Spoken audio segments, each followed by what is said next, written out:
Tony Dunn. Ain't nothing to it but to do it, brother. Let's roll. In a world where Carolina Panthers fans have an insatiable thirst for Panthers news and opinions, only one podcast roars ferociously. It's the C3 Panthers Podcast. Did a lost Frank Reich lose the 2024 Panthers season because he lost his quarterback? Well, he hasn't lost Tony Dunn yet. 2 days of rest have got me back on the mic and ready to talk about these Carolina Panthers and somehow try to figure out what the hell is going on in this burning house of shit. The 0-4 start that in most possible worlds, I can't imagine another world, will become an 0-6 start, which then goes to a bye week where then you have to face off against the CJ Stroud and Anthony Richardson, who right now are playing out of their freaking minds. Man, this is the C3 Panthers Podcast. The couch is right over there. Take a seat on it. It's therapy for some, but it's war for us. I was sleepy. I was tired on Sunday. I was depressed. But Cody Lashney, no apathy from me. Zero apathy from Tony Dunn. The C3 Panthers Podcast is back on another Tuesday night. It's 9 p.m. and there ain't nothing to do better for me than to chop up the latest Panthers news and opinions with my homeboys. Cody Lack, good to see you. Tony Dunn, if you're going to war, then I know you must need your army commander, baby. And I'm ready to take these suckers on, baby. Scott Fitterer is desperately attempting to trade his job or save his job with a last-minute trade. Come on, man. And we're going to be talking about my latest conspiracy theory. I don't think Frank Reich got the quarterback that he wanted.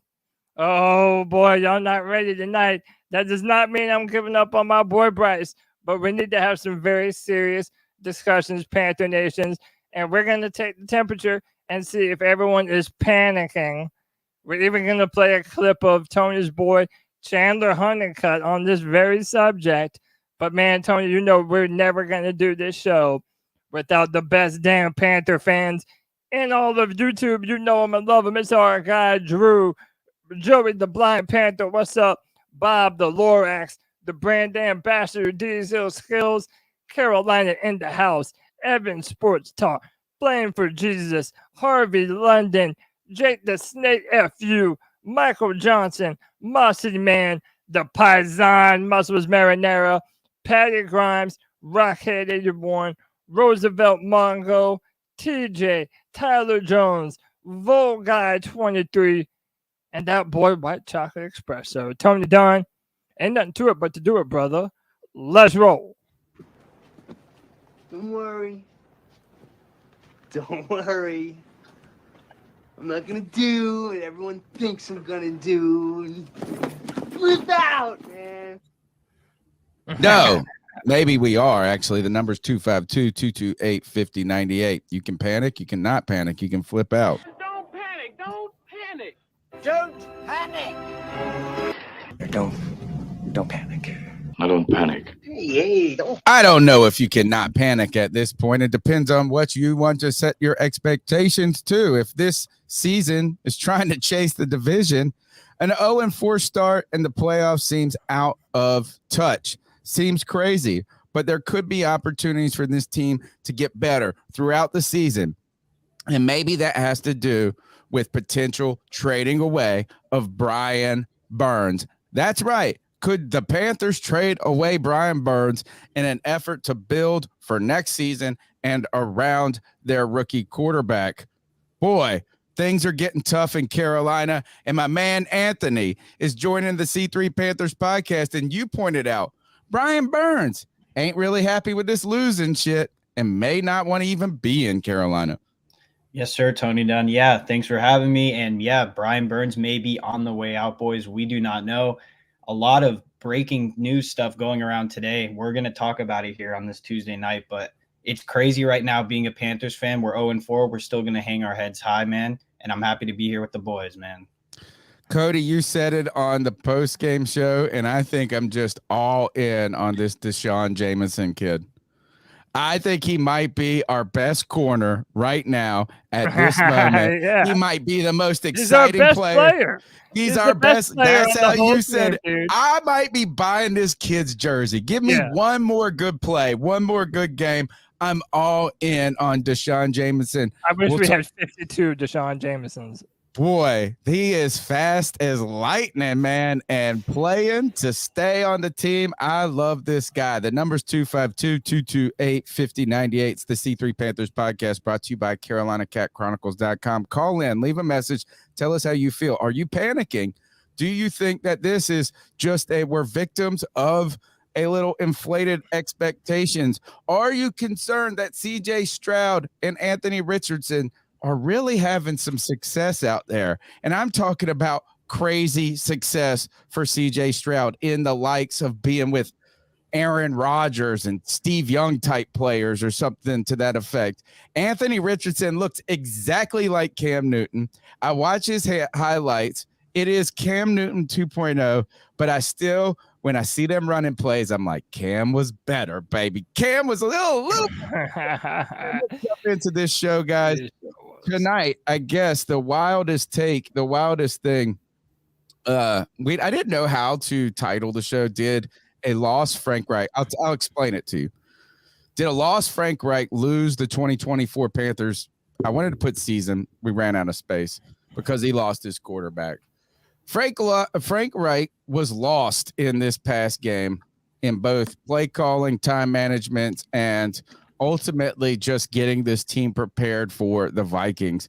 You have a team that had a pick six to start the game, gives your team an advantage, and you're unable to score a touchdown, and you have to kick 50-yard field goals. You mismanage the clock at the end of the second half, still find a way to pull the field goal out. You call plays for guys who are designed for one player only, the bizarrest thing in the world, and that player isn't even on the field.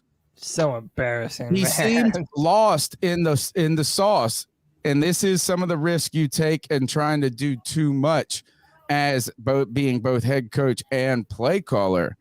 The season seems lost after an 0-4 start as we go and we have to go to the Detroit Lions, to the Miami Dolphins, and then now we're lost, turning on each other, devouring our own, already fucking ready to toss the coaching staff to the wayside. People are turning on a number one overall draft pick who has only played 3 games because now CJ Stroud is killing it. And those pictures of Frank Reich just grinning like a happy dad in the background are coming to haunt us, Cody. That's the genesis of this title.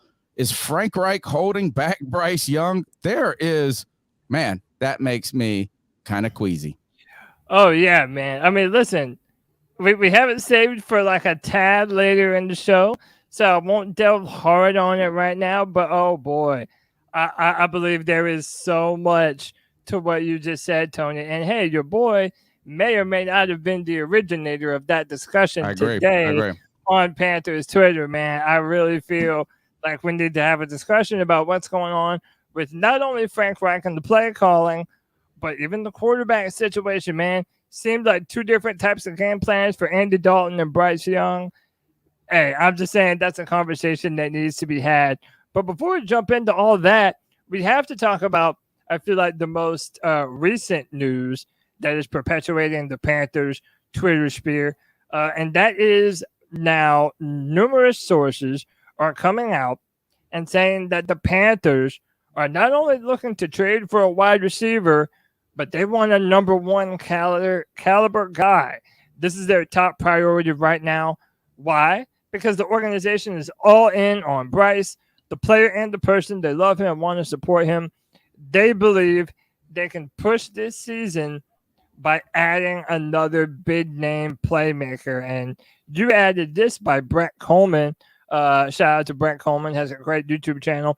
He says, my NFL conspiracy theory is that the Bengals start 1-5, or even 2-4. They shut down Burrow so he can heal. Trade Higgins to the Panthers, who absolutely would pay him what he wants.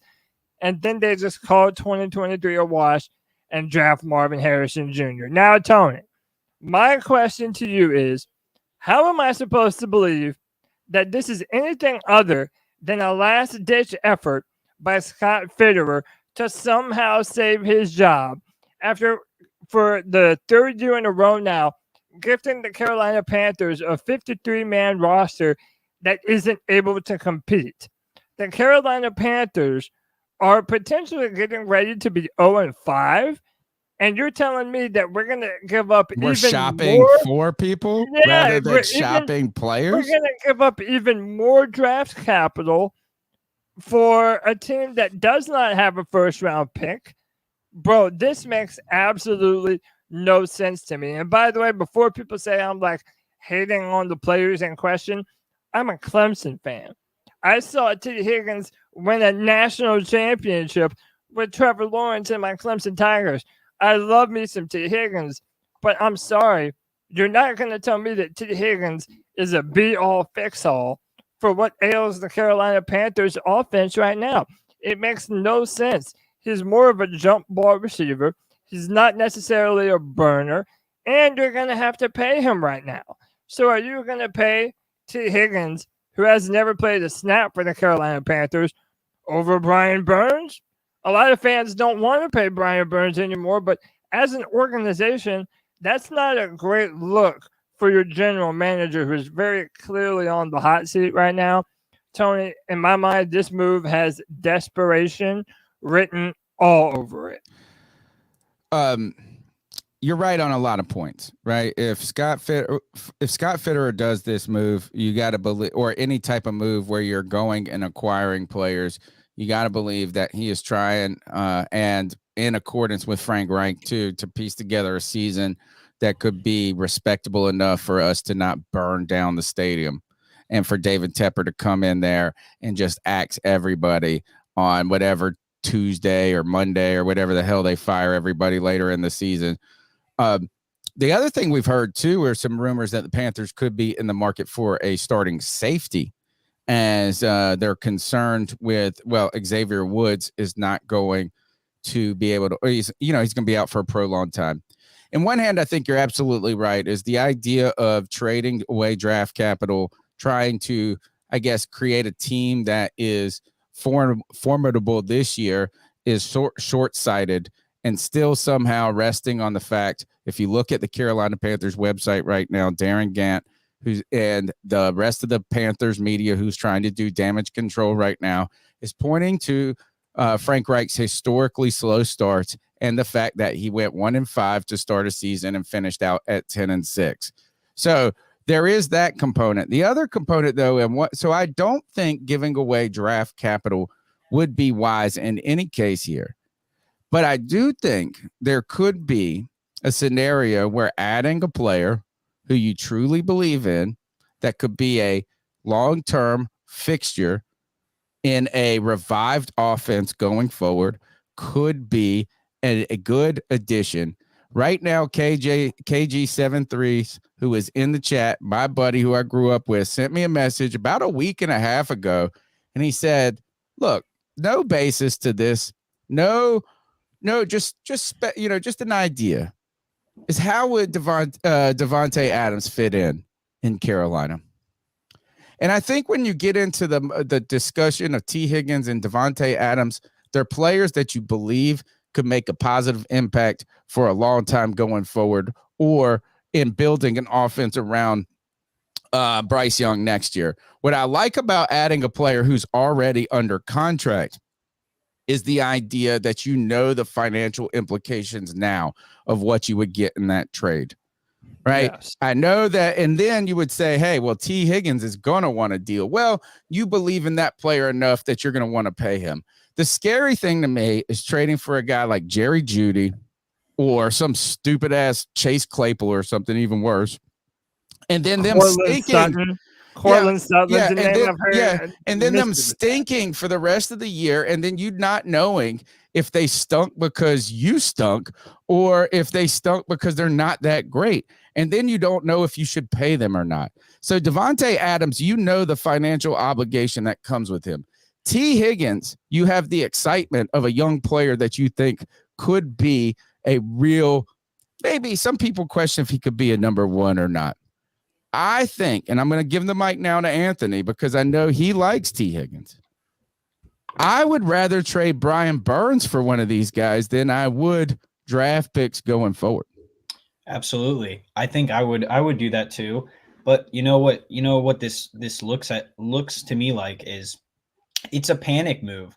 I think the main thing here is that, if we needed receiver help in the beginning of this whole process, this whole season, they should have gotten this figured out beforehand. Amen. Now you're in a situation where you're 0-4. You need offensive help. You still haven't paid Brian Burns. You're going to have to give up assets for one of these guys. Listen, I love T. Higgins, the player. I think he has wide receiver 1 potential. The thing with him is you have to at least see what he is before you can pay him. Because remember what we did with Sam Darnold? We paid him $18 million, and then without even seeing what he could do for us, I think that's the big component with this.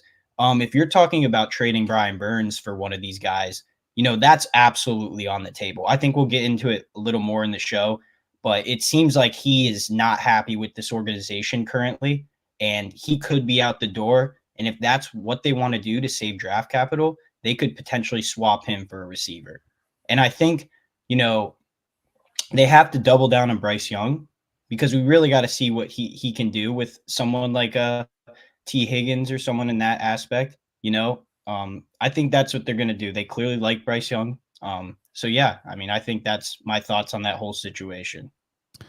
Cody, would you rather trade Brian Burns for draft picks or for a top flight wide receiver that you would have? Also, you would have to, let me put a caveat on that, is that wide receiver would not just be through the end of the year. He would be more viewed as somebody that would be going forward for the future. Somebody mentioned that Devontae Adams is 31, but still his contract is going to extend. Then the Raiders would have to eat a lot of his guaranteed money. So you would just have to swallow the contractual year to year. For T. Higgins, you get the upside in the future.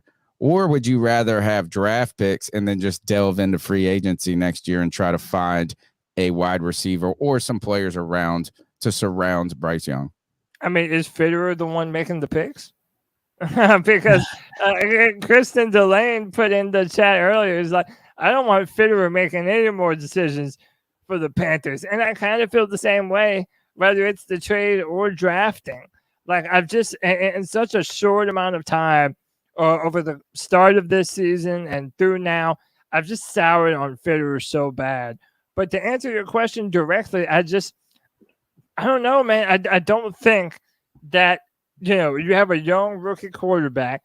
I don't believe that, trading away all these assets and draft capital, I don't think that's a good idea early in the career of a young quarterback. Now, I get the idea that you're trading for a more proven player, which is, I agree with you. That's why I don't want Jerry Jeudy. Maybe he would be great here in Carolina, but as of this date, he has not lived up to expectations either. I just don't want to overpay a guy like Jerry Jeudy. If you're worried about overpaying Brian Burns, which necessarily, I think the Panthers may have ended up making the smart move, I don't want to just get at the end and Jerry Jeudy be pretty good or okay with us. And then we have to be like, well, we traded for him. Now we got to sign him. I feel like you then are obligated to sign that player when you don't necessarily need to. Yeah, you could just pick him up in free fucking agency at the end of the year. Right. We would have to pay T. Higgins before we had to pay Jerry Jeudy. So, he's not. I don't think Jerry Jeudy has his 5th year option. I think he's going to be a free agent at the end of the season. We'll have to look that up. Anthony, look that up. When does Jerry Jeudy have to get paid? But listen, to answer your question directly, I'm of the mindset that I just don't want to give up draft capital. And listen, the Carolina Panthers are one loss away from being 0-5. Yeah. And I don't know if you guys have checked who we're playing next, but we're playing the Lions.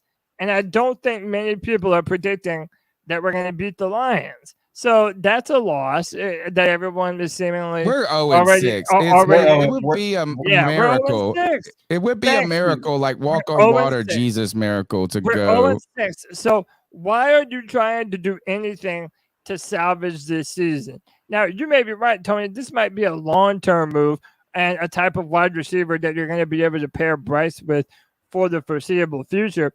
But I just believe that you are limiting yourself so seriously because of all the other needs on this team. The Panthers need a brand new linebacker. The Panthers need a brand new corner. As we're going to go into, we probably need a brand new guard coming up And here hey, Cody, let very me go soon. ahead and say this. If we're trading, I asked you, would you rather trade for draft picks or a wide receiver? I think I'd rather trade for a fucking guard out of anything right now. The idea that the Carolina Panthers have two guards, one, Chandler Zavala, who is on a historic pace to be the worst guard in the history of football. Then this Brock Throckmorton guy who's a nobody. And the Carolina He's been better than Zavala. Well. Right. Well, better than. But here's the thing is imagine you go out there, you make all those trades, you get a wide receiver. Bryce Young just gets killed all season. Yeah. I mean, I don't know if I'm in the market to be buying, period. I think, like you said, this reeks of some desperation. This reeks of something to maybe try to make the fans put the pitchforks down for a moment, maybe to quell Tepper and just get a couple of wins on the season. I think right now, if you're Frank Reich, you got to say this. We didn't have what it took, and now let's really start thinking about the future. And look, if there's any evidence about Scott Fitter being a bum, like you said, like you have soured on him, and who is the guy who has been here? Be careful thinking this offensive line is going to be good. Be careful. This offensive line is going to be good. I told you guys this over and over. On top of that, it shouldn't be that effing surprising. We had two major injuries at the end of the season. Brady Christensen with a broken foot. Thank God he came back from that, but then got hurt in a different way. And then Austin Corbett still not back. If Austin Corbett comes back, you still haven't fixed this shit. Nope, not at all. And to add on top of that, Ikem Ekwonu is not playing like a first-round left tackle. Maybe we should trade for a left tackle and put Ikem Ekwonu at guard. Dude, these are all compounding issues. I want to delve into this, but I don't want to miss out on this fantastic super chat from our C3 fans. Nirvash with the $10 says Fitter's trying to trade the team's future away. Are we really trying to lose even more picks while we already don't have a first in 2024 or a second in 2025? If your team is 0-4, it makes no sense. That's exactly what I said, Nirvash. You are right on the money, my man. Eric with the $2 says, if we are 0-6, consider trading Frankie Louvu. Unless you're going to pay him. You have to identify every single player that you are willing to write the check for in the offseason. We're going to have the capital, the draft, salary cap to sign people we want. But as a place that isn't a good team, you're going to have to overpay. Think of what the Jags had to do 2 years ago when they overpaid Zay Jones, when they overpaid, who was the other one? Christian Kirk. Yeah. And not that those players both made that team better, but they had to pay them more money than they were truly worth. And the Carolina Panthers are going to be in that situation. So you better have a firm grasp on who you're willing to give that money to. Anthony, did you find out when Jerry Jeudy is up for contract? So he's up for a contract in 2025. He's under contract this season and the following season. Did they pick up his 5th-year option? Let me look that up. They don't have to, right? They don't have to yet. Yeah, they don't have to make that decision until I believe next year, right? I thought this is his 4th year. Well, here's the thing, Tony, with this whole Jerry Jeudy discussion. Cody was just talking about how, a proven player over draft capital. They haven't picked up his 5th-year option yet because he hasn't really proven to be able to stay on the field. So if you are going to trade for someone, it better be a proven commodity. It better be someone that's put up stats in this league, has good tape, and can stay on the field. My or whole a guy thought- like that you could give a damn third round pick. No, this is he's going in. He started in 2020, 2021, 2022, 2023. This is his fourth year. Well, he was drafted in 2020. Yeah. That means, But look, that's- he played 16 So this games. is his third year. Yeah. So at the Fourth. end No, he played in 2020. He had 52 catches for 800 yards. In 2021, he had 38 catches for 467. 2022, he had 67 catches for 900 yards. And now he's in his fourth year. So he is going to be a free agent, I believe. John Stevenson, thank you very much for the super chat. $9.99 support of the show. We're going to need it because this is going to be a long season. And man, I got to tell you, there could be. I feel like if you look at Frank Reich at the beginning of this season, at the end of the season, he's going to look like George Bush in the second term, coming out of his second term. You age a million years. But I tell you guys, if you want to slow that aging process, I suggest checking out Caldera Labs. Caldera Lab is a men's skin product, a twice-a-day regimen that helps not only keep your skin healthy, but slow the aging process, rejuvenate it, reduce wrinkles, reduce blackheads, and just overall give you a glow that the Carolina Panthers don't have. CalderaLab.com/C3. You got to go use that code now. CalderaLab.com/C3 gets you 20% off your first order. I have been using Caldera Lab products, and I can't say enough good things about them. On top of that, my wife has been sneaking in there and dipping her finger in the lotion part because the moisturizer itself is so fantastic. Twice a day, you wash your face, then you get a great moisturizer afterwards. And I tell you this, there's no alcohol feel. There's no dry feel afterwards. It's taking care of my blackheads. It is helping every day with these damn wrinkles and creases that have been caused by the Carolina Panthers and the lack of sleep. Look at these bags. That's the Panthers right there and the Italian in me. Man, we're going to have to get a sponsor for the gray hairs that the Carolina Panthers are giving me. CalderaLab.com/C3, 20% off your first order. Help our podcast continue to grow. Smash the thumbs up button. Subscribe. Guys, this offensive line sucks a big one. Oh, yeah, it's bad, man. It's really bad. And again, we're talking about a rookie and the former Chandler Zavala. And before I forget, let me just say, if we did trade Frankie Louvu, that might make me the saddest to see Frankie go out of any player for the Carolina. He has been the most consistently good player. I like Derek Brown. I think Frankie Louvu is the more exciting player on this team. I don't like Derek as much as I do Frankie. Really? Yeah. I think that's just because he's a splash play guy. I think he's the best player on our defense, at least this season. So crazy, far, Deshaun Jameson. Jameson. I don't even know this guy. He's awesome. Yeah, Jameson is definitely the best player. But no, listen, Chandler Zavala has been especially terrible. And Tony, I don't want to like freak out on him and like call him trash the way that you do Chuba, because even though Chuba's in his fourth fucking year, I get to say that that's shit. my point. But when it comes to Chandler Zavala, they started him at right guard, and he actually didn't do too bad in that right guard spot. But then they lose Brady Christensen, and everybody remembers all of the talk about, oh, they played next to each other at NC State. Icky and Chandler Zavala play Icky at left tackle, play Chandler Zavala at left guard, and let's roll. So many fans said that exact same thing. They were trying to delegate Brady Christensen to a swing tackle. That was an agenda, Cody, they had. It was. And there was some racism involved in that. I still believe it. They just didn't like the white boy. Dude, and you know what? No, you know what it is? He was also drafted when Matt Rule was here, and they connect Brady Christensen to Matt Rule. And which they shouldn't, because Matt Rule didn't even like him. Yeah, Matt Rule was one of them. Yeah, he thought his arms were too short. Matt Rule didn't even play him, man. It was ridiculous. But no, I mean, to really add some context to this, again, this is PFF, and everybody will find their own faults.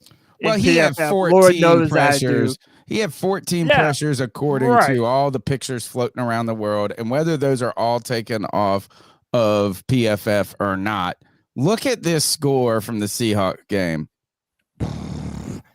0. He had a 0 rating in pass blocking. In his pass blocking rating, he rated as a 0.0.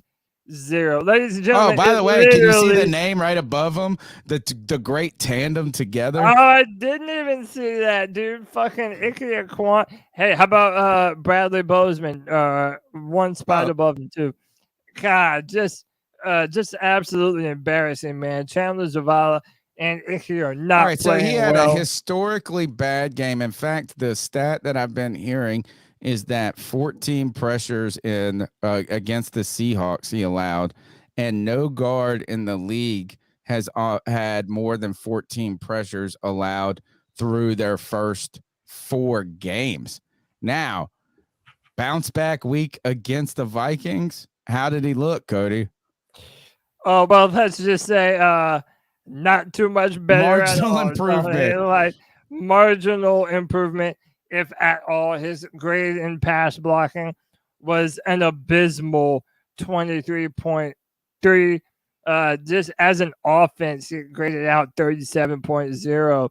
And I mean, yeah, listen, it's a recipe for disaster.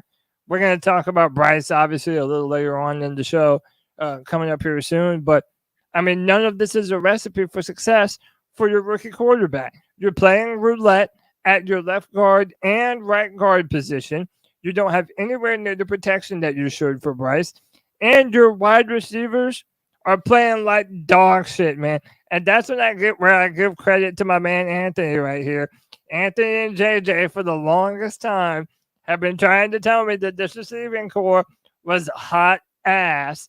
And it turns out they were right the whole fucking time, man. So, Anthony, kudos to you, man. You were on one. I want to ask you about that, Anthony. Is our wide receiver core hot garbage because of Adam Thielen and DJ Shark, or is our wide receiving core hot garbage because somehow Terrace Marshall Jr. has not improved at all throughout his 4 years in the league, and that this team put too much stock in starting Jonathan Mingo from the beginning? Well, I think this receiving core is garbage. Well, let me say this.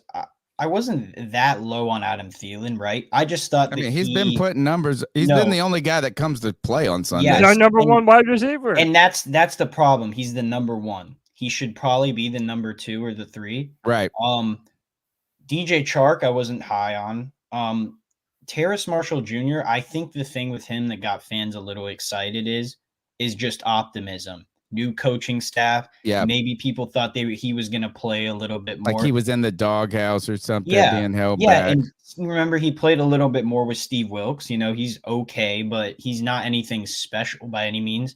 I think the biggest disappointment for most fans, and even myself, and I know Cody can attest to this, has been Jonathan Mingo, who, when he's gotten in the game, has been dropping passes, running sloppy routes. He just hasn't been impressive for a second-round receiver, man. So I think those are what it boils down to, respectively. But you can clearly tell that the front office knows we need another receiver as well. And that goes back to my whole point, or like a bit ago, about how they should have planned this out, kind of, you know.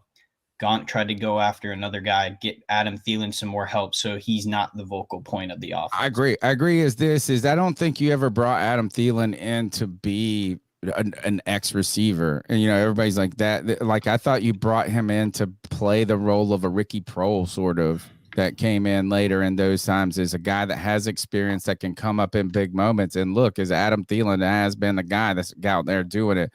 I was so excited about DJ Shark. I didn't even learn his name. I still call him DJ Shark instead of DJ Chark. I'm not even going to change it now. I'm just fucking sticking with the Shark thing. Dude, and I hate the stupid Baby Shark song that they're destined to play every fucking time he does anything. Oh my God, dude. It's the worst shit in the world, and it's destined to get stuck in your head every time it plays, bro. I wanted to just, mention before you get into the super chats because I Yeah. gotta address and I want JJ to on show this you sucker. something. Yeah. We Um, want to super chats, and I want to pull up some. My stats question: real quick I for was Jerry. really excited about Jonathan Mango. He looked like a NFL body type receiver, a guy that could be like an Anquan Bolden or something going forward.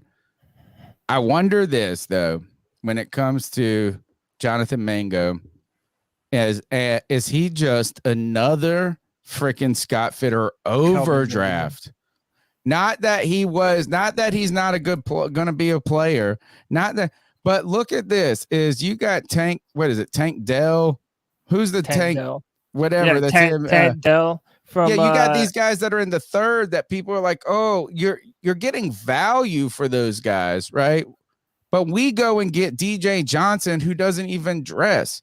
I feel like the problem with all of the Fitterer's picks so far is not even that they stink, that they're just overdrafts. Yeah, the projects. Yeah, I mean, he's a third or a single- fourth round receiver, not a guy you're going to go build your game plan. And did the Panthers give him too much too early? And both of those We guys missed that you're Amir talking Byrd. about. We missed Amir Oh, Byrd. give me that. Get that shit out of here. Dude, both of those players that you're mentioning, DJ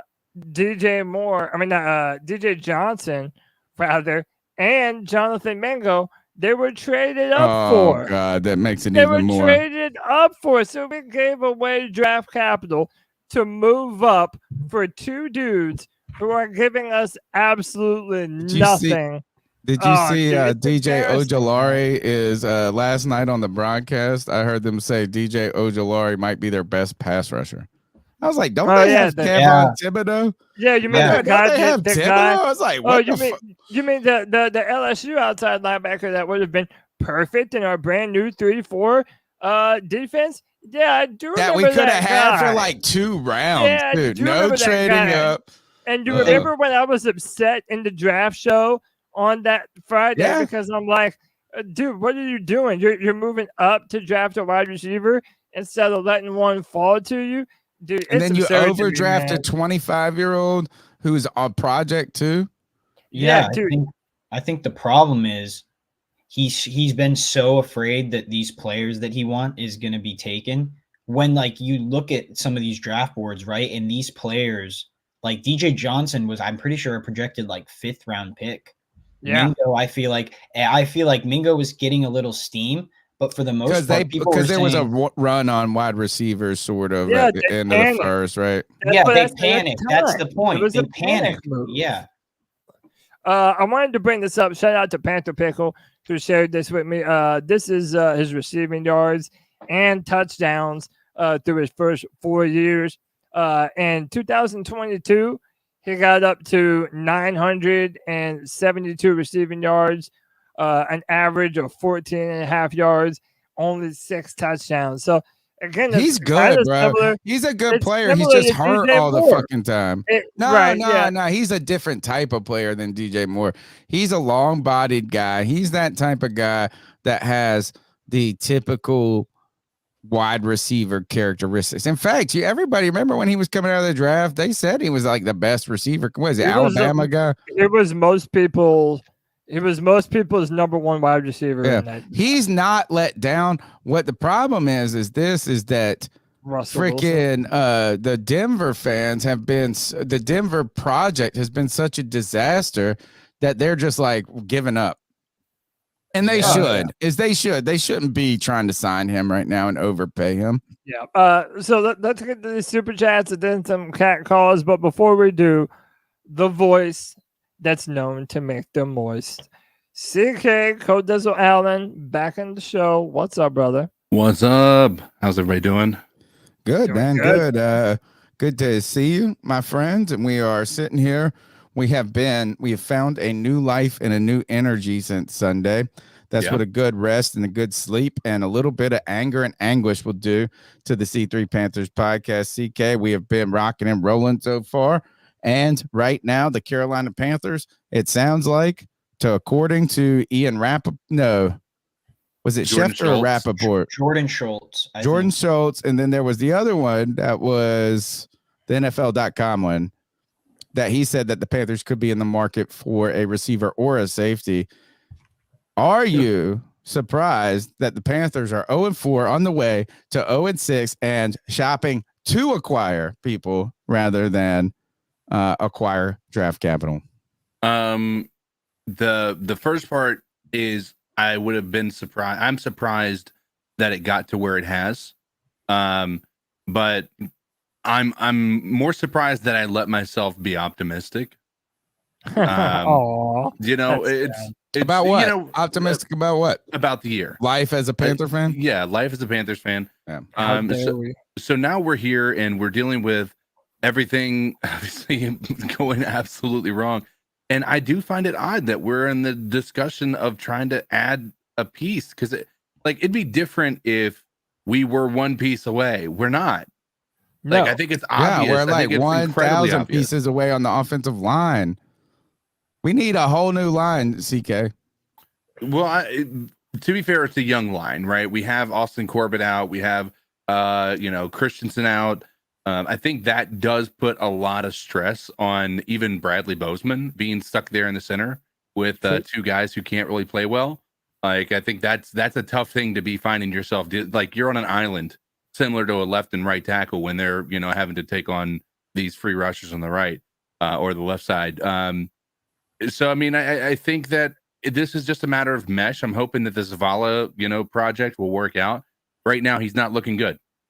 And he's looking abysmal. And I think that at this point in time, if he doesn't improve, which he did technically, if you look at the PFF or what have you, That's awesome. You went from getting a 0 on the test to getting 1 out of 25, right? Exactly. So Or 1 out of 4, probably. We'll see, man. I don't know if it needs to be tore down or not. I just think they need to get the guys back in place that were there last year and hope that works out. Austin Corbett could be a big piece to this thing working out on the offensive line. So we'll see. Let's reel off these super chats, Cody. And while you're there, remind them how they can be a C3 super fan. Oh, yeah. Hit that join button for $1.99 a month, and you get access to all the goodies, man. All the special emotes and badges that we have in the chat.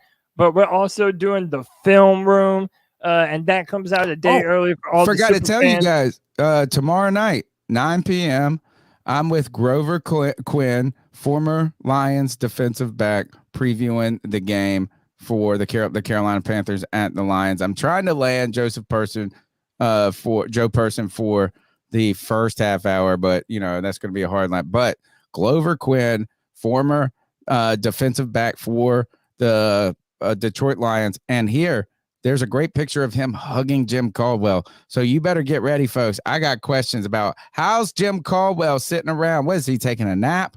Is he not able to give Frank Reich advice? Why is this Panthers offense like this? Dude, we are putting staff. They're all sleeping.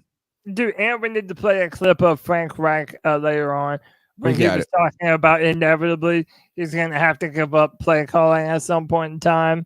We're definitely going to have to play that again. But with these super chats, with the $1.99, your bastard son says, Tony, I'm not playing Monopoly on Facebook. We didn't do it as a child.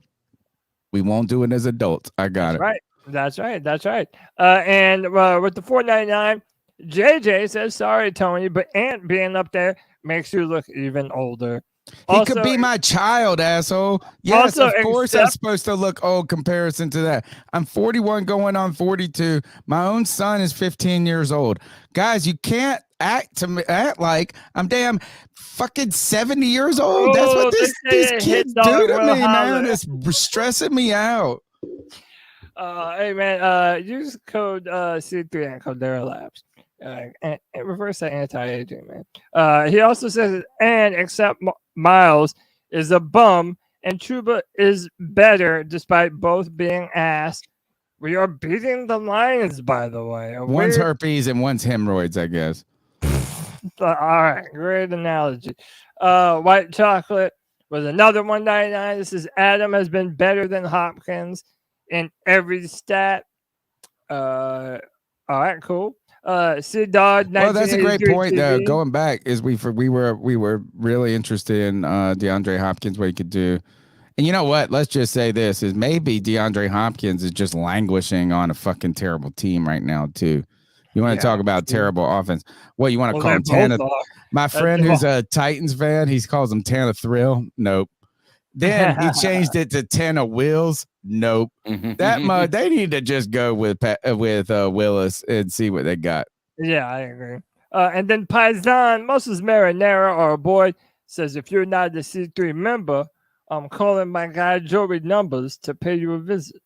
These motherfuckers, $1.99, $1.99. Get on his bad side.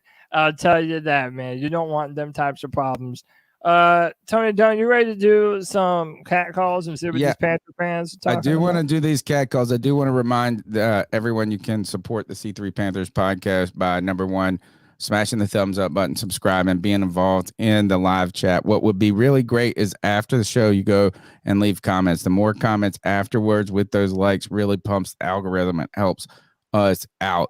On top of that, $1.99 a month to become a C3 super fan really not only shows your appreciation, makes you part of the inner circle of this, like our disciples, part of that hill, whatever hill it is, if it's Cody's, Greg's, CK's, myself, or Anthony's.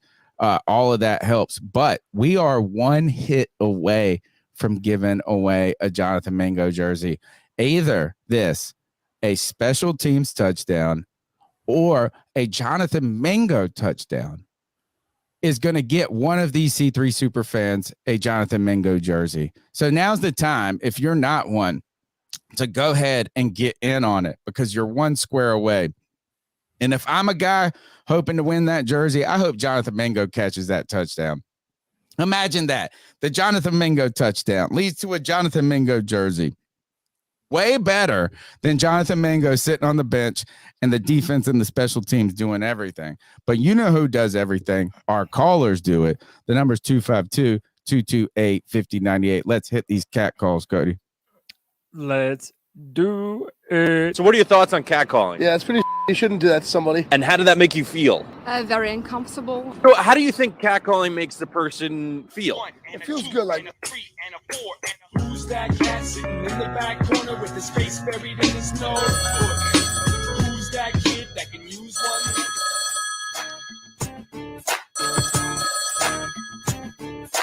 one? Yo, you know who it is? Your boy Josh from Mass, and man.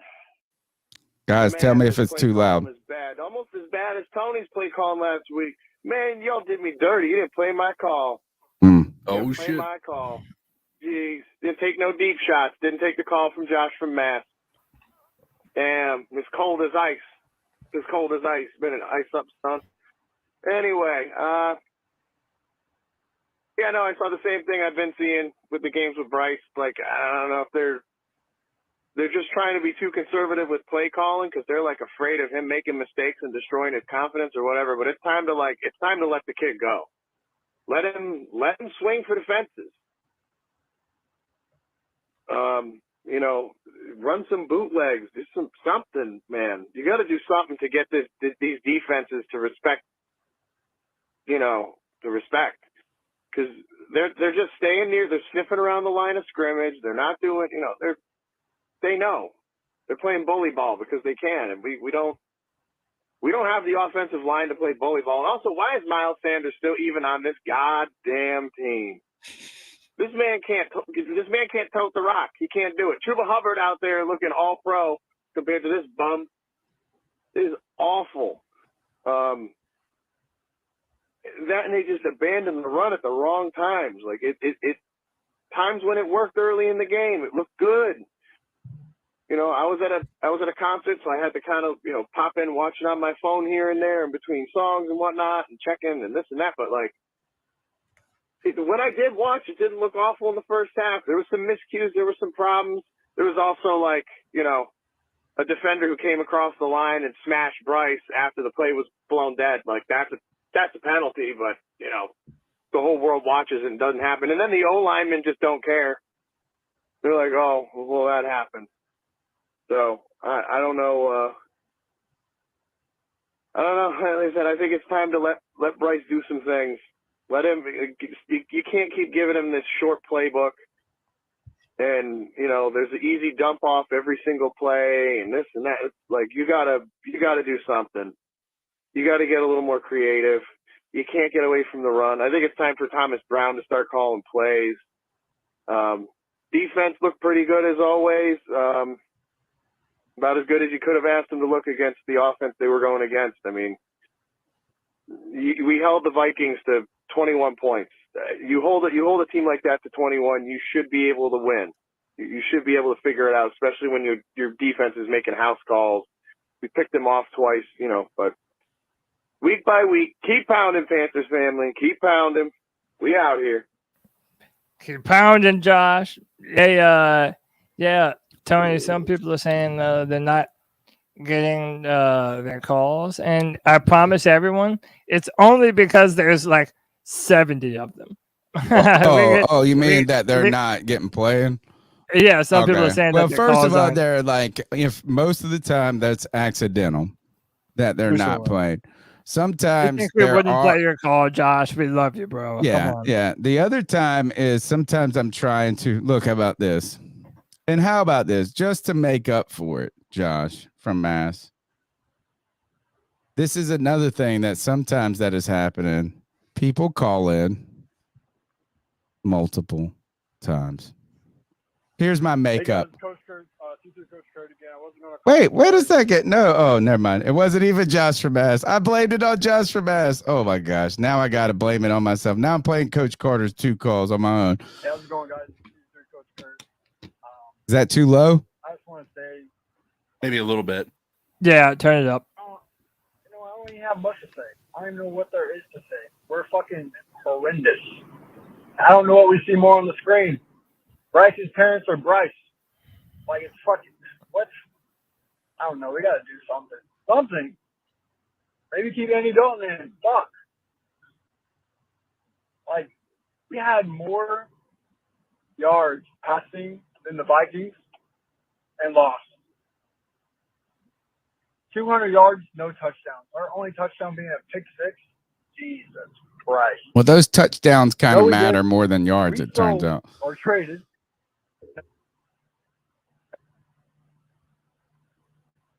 Put another ring on the house, Kind of cutting out. We went on eBay and traded our comfy house for what we thought was a fucking yacht. We pulled up and it was a fucking rowboat. A rowboat with fucking Hayden Hurst, Adam Thielen, and, you got Andy Dalton, fucking, god damn. And Frank Reich in the back is yelling, row, row. Like they're doing fucking Olympic team. This team ain't even qualified to be an Olympic fucking road team, bro. We're fucking terrible. Jesus Christ. Brian Burns, bro. You ain't getting paid, bitch. Jesus Christ. This guy's he's on. Like, it's almost seems like it's trying to make a statement like, oh, you're not going to pay me. I'm not going to play for shit. They're not going to get paid at all. Like, the fuck? I don't know, guys. Like, I'm sick of watching this team, though. Like, I'm going to watch it every fucking day because I'm going to keep on motherfucking pounding. But it's hard to watch. All right. Thanks. That's Coach. But yeah, we got to make changes. Coach Carter, we'll try to come back to your second call later in the show if we have time. Right now, we're going to go on to Tyler from Spruce Pines. Hey, guys. This is Tyler from Spruce Pines. What up, Tyler? I'm just done. Like, I'm honestly tired. Everybody's going through it, man. Wasting my Sunday afternoon on this. I mean, why should we dedicate 4 hours of our Sunday away from whatever it is that we have to do to watch this mess? I mean, and the problem is, like, I don't see any solution in sight. Like, we're screwed in next year's draft.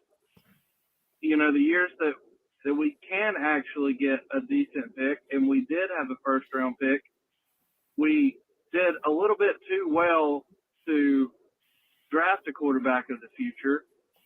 We don't even know if that's Bryce Young because the offensive line is playing terribly. Everybody's just playing terribly. So that has to be on the coaching staff. But the thing is, the offensive line coach is the same coach from last year when they did well. So I really don't understand.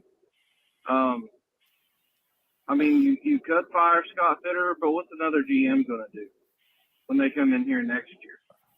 I mean, you've got to look at the wide receiver market, but are you really going to get a free agent to come here? I wouldn't. You know, yeah, we could draft a wide receiver in the second round, but is it going to make that big of a difference? Probably not. It might take a rookie second-round receiver 2 years to get to where they're ready to be a number one. I just don't see an end in sight. That's the sad. That's the hard part, I think, for us right now. Even then, probably not. So I'm just tired of dedicating so much of my time to watch this. So, I mean, it is what it is. And really, guys, I'm probably not going to keep pounding. Oh, no, stick with us. I say this every year. But stick with us. Stick with us. This is a different type of year, right? This is a different type of year because the failures now came with the failure of us thinking we're actually going to be heading in the right direction. In the past, our failures have been understood as us trending downwards, and some couple of things could change that trajectory, whether it be a coaching staff that was competent, whether that was finally getting another walking out of the desert of no quarterback with a quarterback. The idea of those things would change the trajectory. The real problem that has hurt this fandom right now is not the lack of success. It's really the poor product that stems what we are now turning towards the coaching staff. I promise you this I mean, I guess maybe CJ Stroud's success and Anthony Richardson's success is weighing on some people, but I don't even care. I'm going to be rooting for those guys to succeed. I don't need them to fail for Bryce Young to succeed in my mind. I think the sad part about this is that because the failures all around Bryce Young have now shrouded him with a cloud of question where people are already asking, is he going to be the dude? And it's so short of, he might not be, guys. He might not be the guy. But the idea that we can make that assessment at this point in time is the most foolish thing I've ever heard in my life. So I think now, as we come back around, I think you're right, Cody. I think we're going to have to continue. If we're going to have to find a fall guy, and we're going to have to find a source of how bad this pain is, I think it's going to have to be Scott Fitterer. Has to be. And I think if there's any single, I guess there's sin that can't be forgiven. You guys can talk junk about the wide receiver group. I think the Miles Sanders was an overpay, turns out. He is dealing with a groin. Maybe he comes back and has more explosiveness when he gets healthy. But I think the idea that you are going to be able to somehow weather an entire season with a rookie quarterback with an offensive line where two of your supposed starters were coming off of an injury, and you had a second-year player who you were not completely sure at left tackle how great they were at play, I think that is malpractice. And guess what? We're right back to where we're comfortable with the Carolina Panthers, a team that fields any team with a fucking offensive line that's so horrendous, it's hard to judge anything around them. And to be honest, I know you want to talk about the receiver shit is sucking and this and that. I'll give you the tight end stinking. But I don't know how we can truly make a judgment on DJ Shark, who I would not call by his real name of Shark. And Adam Thielen, okay, maybe he's more dependent on than you wanted to be. But this offensive line, how can you succeed? How can you truly succeed with an offensive line that's so terrible? But man, I hate to say it, CJ Stroud is. Oh, dude, don't even Fuck, get me I didn't started want to on say it, it. man. They don't have any of their starters.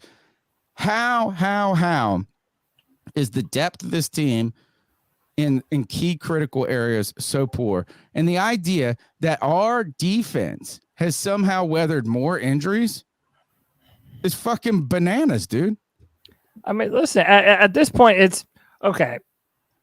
I've been a supporter of Bryce. I know Anthony's been a super supporter of Bryce. I'm ready to No support one, him. I listen, don't know what to nobody on the, no matter what's said the rest of the night, no matter what's been said, none of us are giving up on Bryce. Okay. No, not at all. One, none of us have a choice anyway. We might as well hope that they're able to turn this around with him because that's the guy that we hitched our wagon to. So there's no going back from this.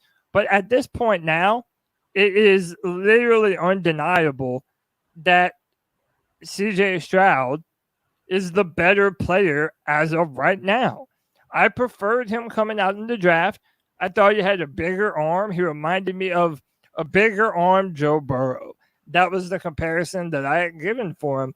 And listen, it's like you mentioned, they're dealing with a ton of backups, and yet it doesn't matter. CJ Stroud is one of, if not the highest ranked quarterbacks throwing against man coverage. So the dude has balls, man. He does not mind putting the ball up in the air, putting it right where it's supposed to be. And he's been doing this, for the first 4 weeks of the NFL season now. Let's also add that he is on pace to shatter the rookie passing yard record by 700 yards. If he continues on this same path that he's on right now. It's not even just that. I mean, I think he's on pace for like 5,000 throwing yards this season, which is absolutely crazy, man. Insane. Particularly when they're not loaded. That's the other thing is that I know people say he's got Nico and he's got this Tank Dell who are playing pretty well right now. But he's not like he is got all this talent around him. On top of that, he played. I was watching the Pittsburgh Steelers game, and I would just say this is that he was under pressure and duress a lot in that game, and he made such quick plays. And just, I think what he's doing is trusting himself. And I think that's the one thing Bryce isn't doing. And that's going to lead us into a conversation about, is that on the coaching staff for not, putting him more in the driver's seat. But it is, I continue to say this is we need Bryce Young to work.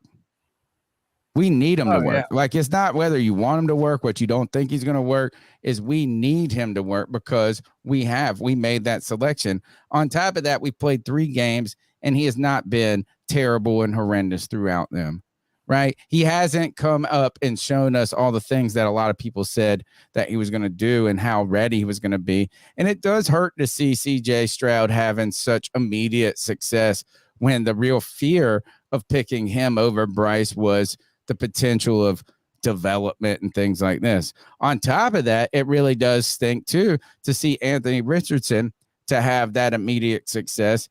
And you look at what Greg has been saying on this show is that Bryce Young isn't a bad pick, but he might not have been the right pick for the Carolina Panthers. Anthony Richardson is a guy that might have been able to weather this offensive line and this storm and these wide receivers, much like Cam Newton did. Right. But that doesn't mean that Bryce Young isn't going to be good this year or later on in his career. But man, this is bananas when you see this. CJ Stroud is only the 6th player in NFL history to average 300 passing yards and have 0 interceptions throughout his first 4 games in a season. The other guys that did this were Peyton Manning in 2013, Tom Brady 2015 through 2017, Drew Brees in 2018, Patrick Mahomes and Aaron Rodgers. Pretty good list of names to be amongst, isn't it? Holy moly. And not to mention, none of those guys were rookies those years that they did that. And then this is a tweet from Warren Sharp, who was retweeted by John McClain, who is a legend among sports writers in Texas. Says, I don't want to hear about any other team's offensive line this season. CJ Stroud has thrown for 970 yards in the last 3 weeks, the most in the NFL, playing behind backups of backups. and the most injured offensive line in the NFL. Yet a rookie has 6 touchdowns, 0 interceptions, and a 9.1 yard per average. CJ Stroud is shredding it, dude. And I tell you, Anthony Richardson is too. Even if you look at his completion percentage, there are numerous drops that have been happening. These are talking, it looks just like Cam. Like one ball is a hair smidge, like you could say, oh, it could be thrown a little bit better, but kind of catchable.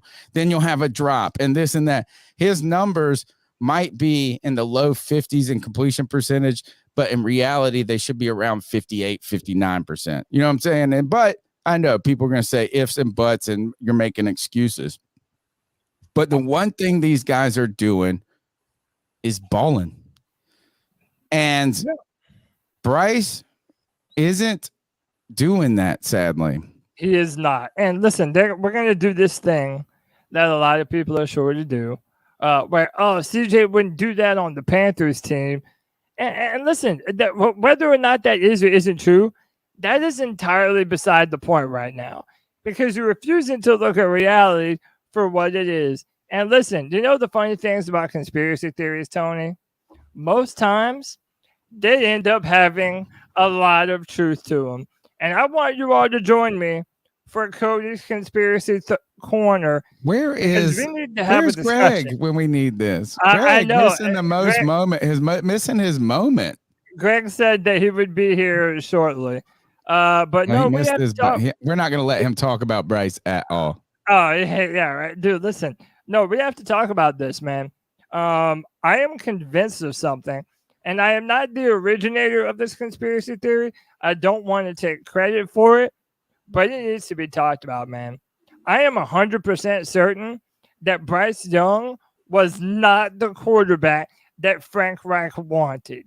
It was always CJ Stroud, Tony Dunn. And by the way, even if you look at what we know about the trade that went down, there's more proof in the pudding. Originally, the Bears were going to trade down one spot with the Houston Texans, and then they were going to trade down with the Panthers. That means that the Panthers were okay trading up to the number 2 overall pick.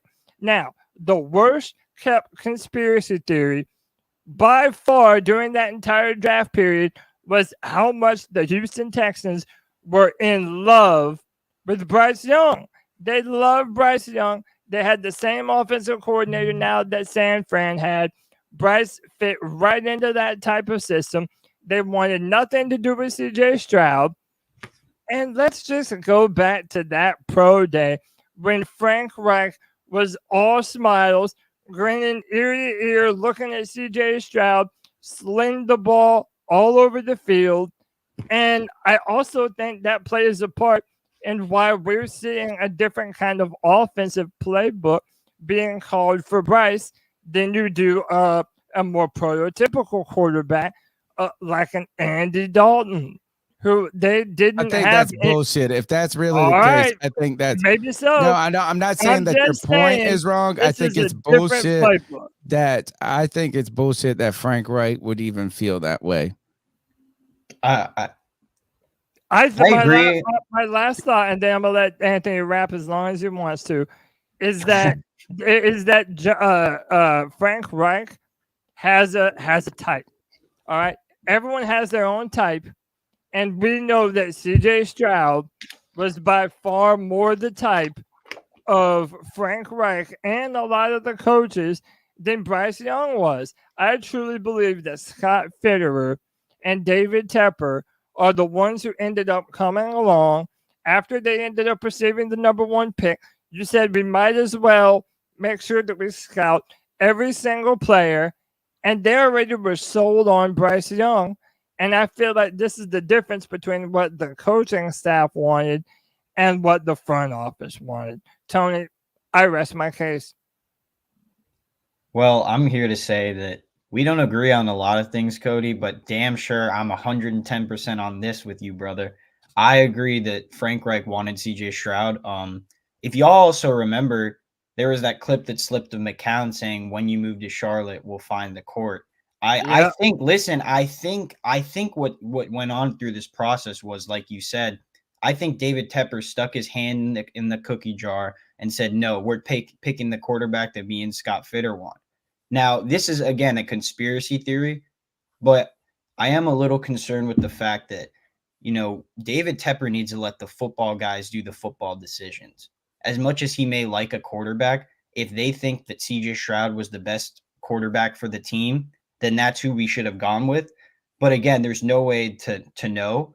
But I'm 100% on this with you, and we'll get into it soon. Because I wonder if Cam did something to Tep.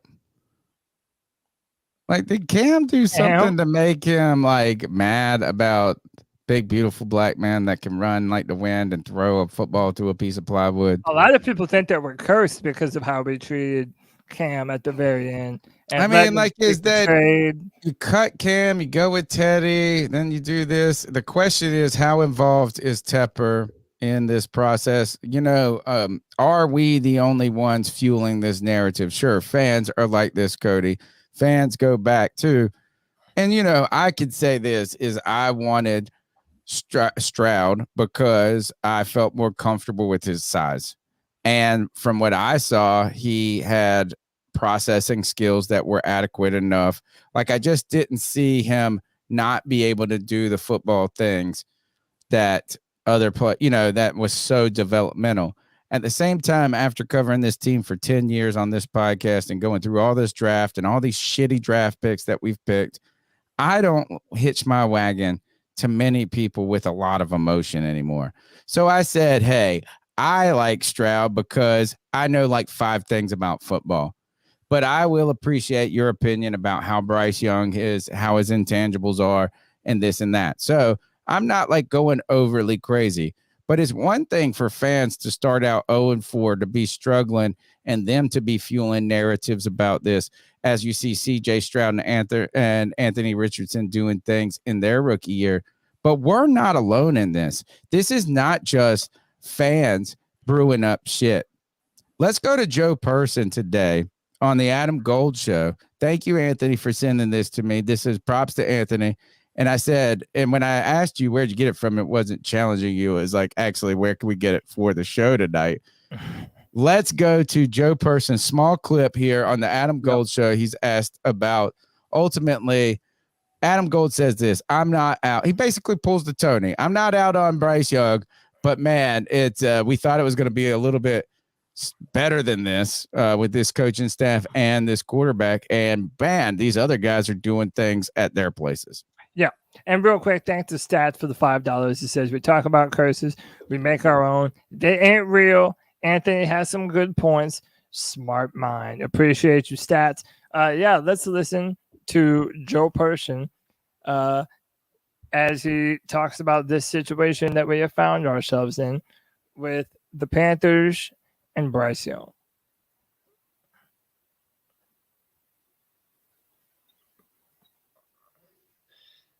I don't know. My read all along was that Frank Reich, I mean, again, back to how much do any of us change? Frank Reich likes big quarterbacks. It's his track. Right. He was a big quarterback. He played in an era of big quarterbacks. I think he would have preferred. I know he liked Derek Carr a lot. Like, that's a whole nother discussion. Like, I think if we're up to Frank Reich, they might have tried to really sign Derek Carr. But here we are, and I'm with you. I'm not ready to pull the plug. Far from it on Bryce Young. I mean, it might take a year or two, and you hate that when he's the number 1 overall pick. Right. But if they can at least get through this year and say, oh, yeah, he's our guy. There were some hiccups. There were some bumps in the road early. We didn't give him a lot of help with playmakers or protection, but he's clearly our dude. Then you feel at least a little bit. So, Tony, I want to just get in real quick on that. So I believe everything that Joe Person said. I also believe that Frank Reich did want Derek Carr first, because that seems like a Frank Reich thing. I don't know. Tony, let me know. Tell me, you can hope all you want. No, I know. I get where you're going. Look at the past 3 years in Indianapolis. He opted for older veteran quarterbacks. The problem is he came here, said he wanted Derek Carr, and the Panthers, specifically David Tepper and Fitterer, had it up to here. And With I trading for did too. useless goods. I would Right, rather have any right. of these three rookies than Derek Carr. Right. The entire fan base did. So now this only adds to my conspiracy here. I think Frank Reich was told no on his preferred choice of quarterback, not once, but twice. He wanted Derek Carr. Fitterer and David Tepper told him no. Then I believe he preferred CJ Stroud over Bryce Young. And then he was also outvoted. And in the sake of keeping things kosher and PC and not starting fights, and after he was just hired, I call bullshit.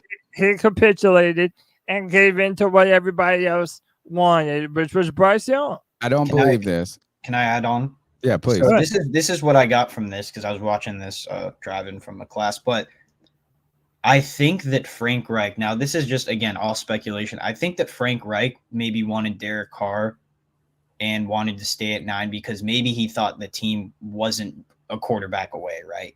Maybe that whole sentiment about what Fitter said about, we built this roster to drop a quarterback in. Maybe he didn't think that the roster was ready yet. Maybe he would rather keep some picks, maybe draft a defensive player at 9, like Jalen Carter, someone to that aspect. But I do agree that he does have a quarterback type, and it was clear that the energy that he was giving off at Bryce's pro day was not nearly what he was giving off at Stroud. So I'm sorry, Tony, you're in a 2v1 here. I agree with Cody on this. I really don't do. know. That made me feel sexually violated when you said it like that. But all right, so here's the reasons why I don't want it to be that way. Whether you're right or wrong, I don't know. The one thing I don't want it to be like, and you complicated it with that Derek Carr, let's maybe pick one at 9. That's a different story. No, not a quarterback, pick like a defensive player to help the team out. Maybe. Yeah. So what I think is what I was hoping, and what I've been saying and preaching on this show is that I thought that what we're starting to do is learn from our mistakes a little in the past. Frank Reich learning from his, not mistakes, but like, hey, his situation. And that is we continue to build a, bridge quarterback. And I think sometimes it's good to just push your chips in or bet on a horse. And I did like the idea of picking a quarterback. And you know what is and just make your bed and lay in it. I think that would have been good for Frank Reich instead of continuing to jump from old quarterback to old quarterback. I think too that the one thing that worries me about this is that if Frank Reich truly did want CJ Stroud, let's try to throw the Derek Carr thing out and let's just say, hey, he was on board with a real build and like, hey, you're going to give me a 4-year contract. I'm going to get my rookie quarterback and we're going to work through it. And if we work, we work. If we don't, we don't. The thing that really scares me or concerns me that if Frank Reich did want CJ Stroud and Fitterer and Tepper became enamored with the politeness and good speak, of Bryce Young. Quarterback heel, as I think the thing that would scare me the most about that is the guy who truly is going to be running the offense in Frank Reich, the guy who truly was a quarterback in the NFL, that you overrided his opinion on the one thing. But is it that? Right, I would say this is then I think that would be malpractice. I think first it would be the evidence that David Tepper is far too involved.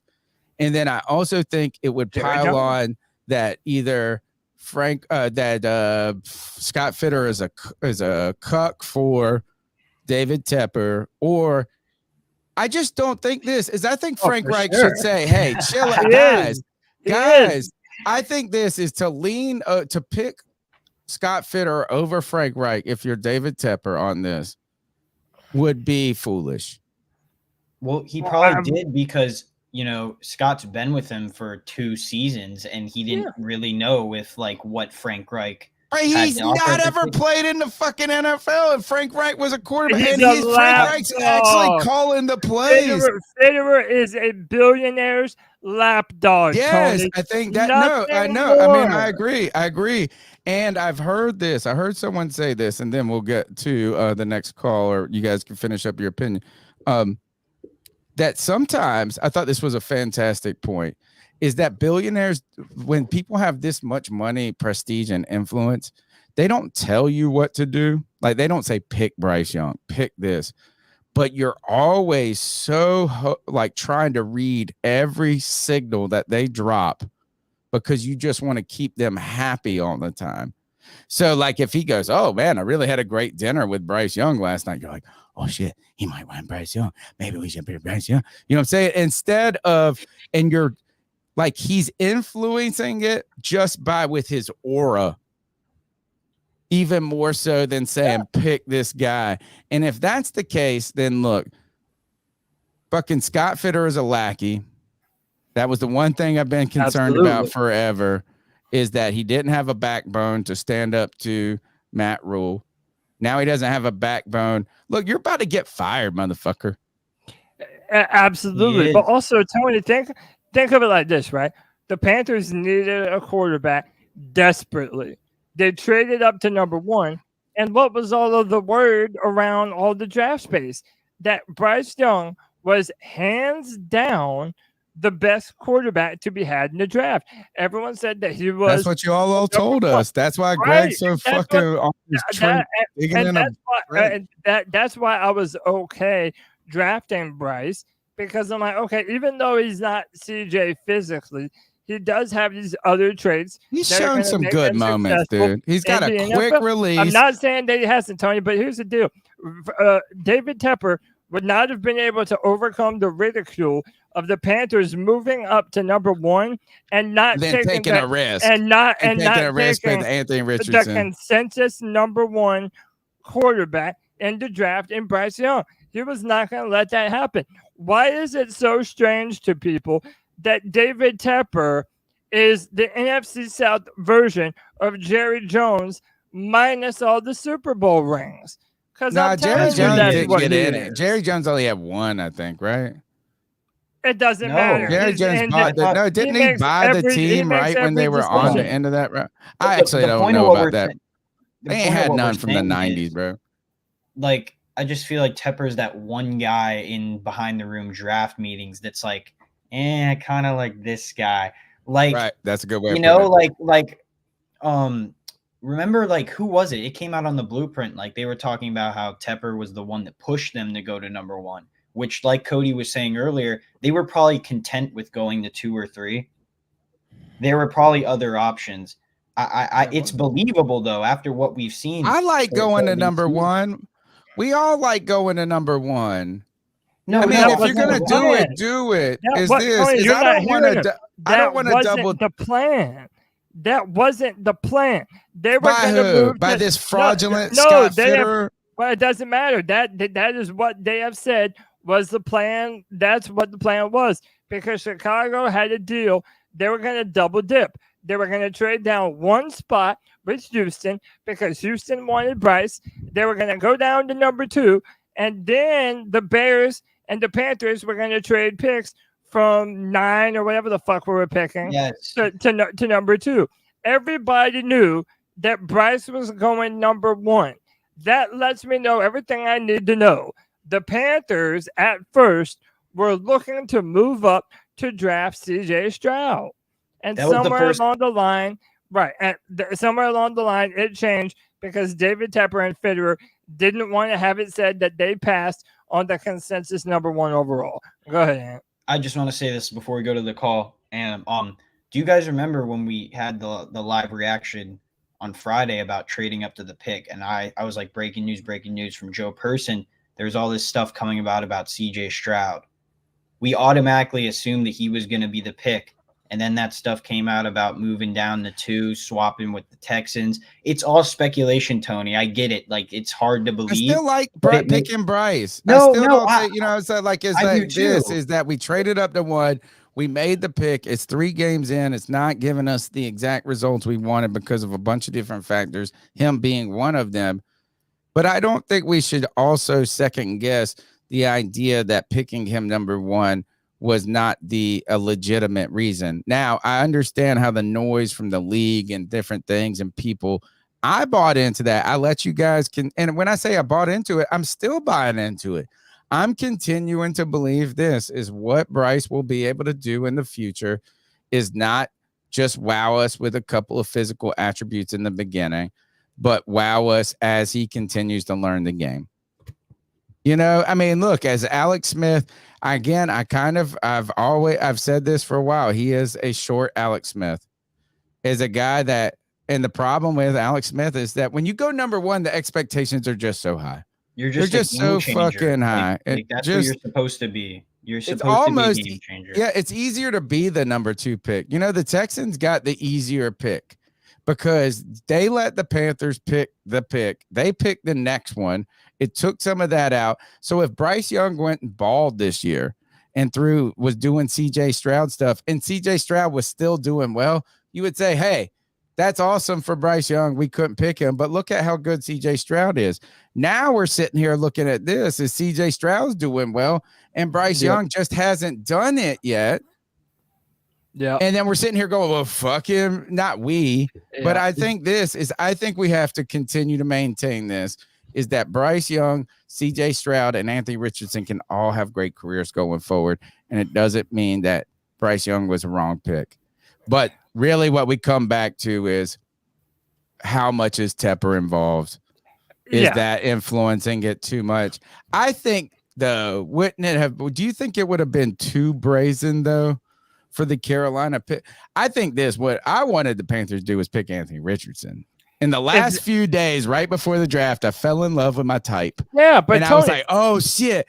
And that would have been so fucking wild and baby risky. Cam Newton. It would have been incredible. But, Tony, I feel like you're understanding what I'm saying.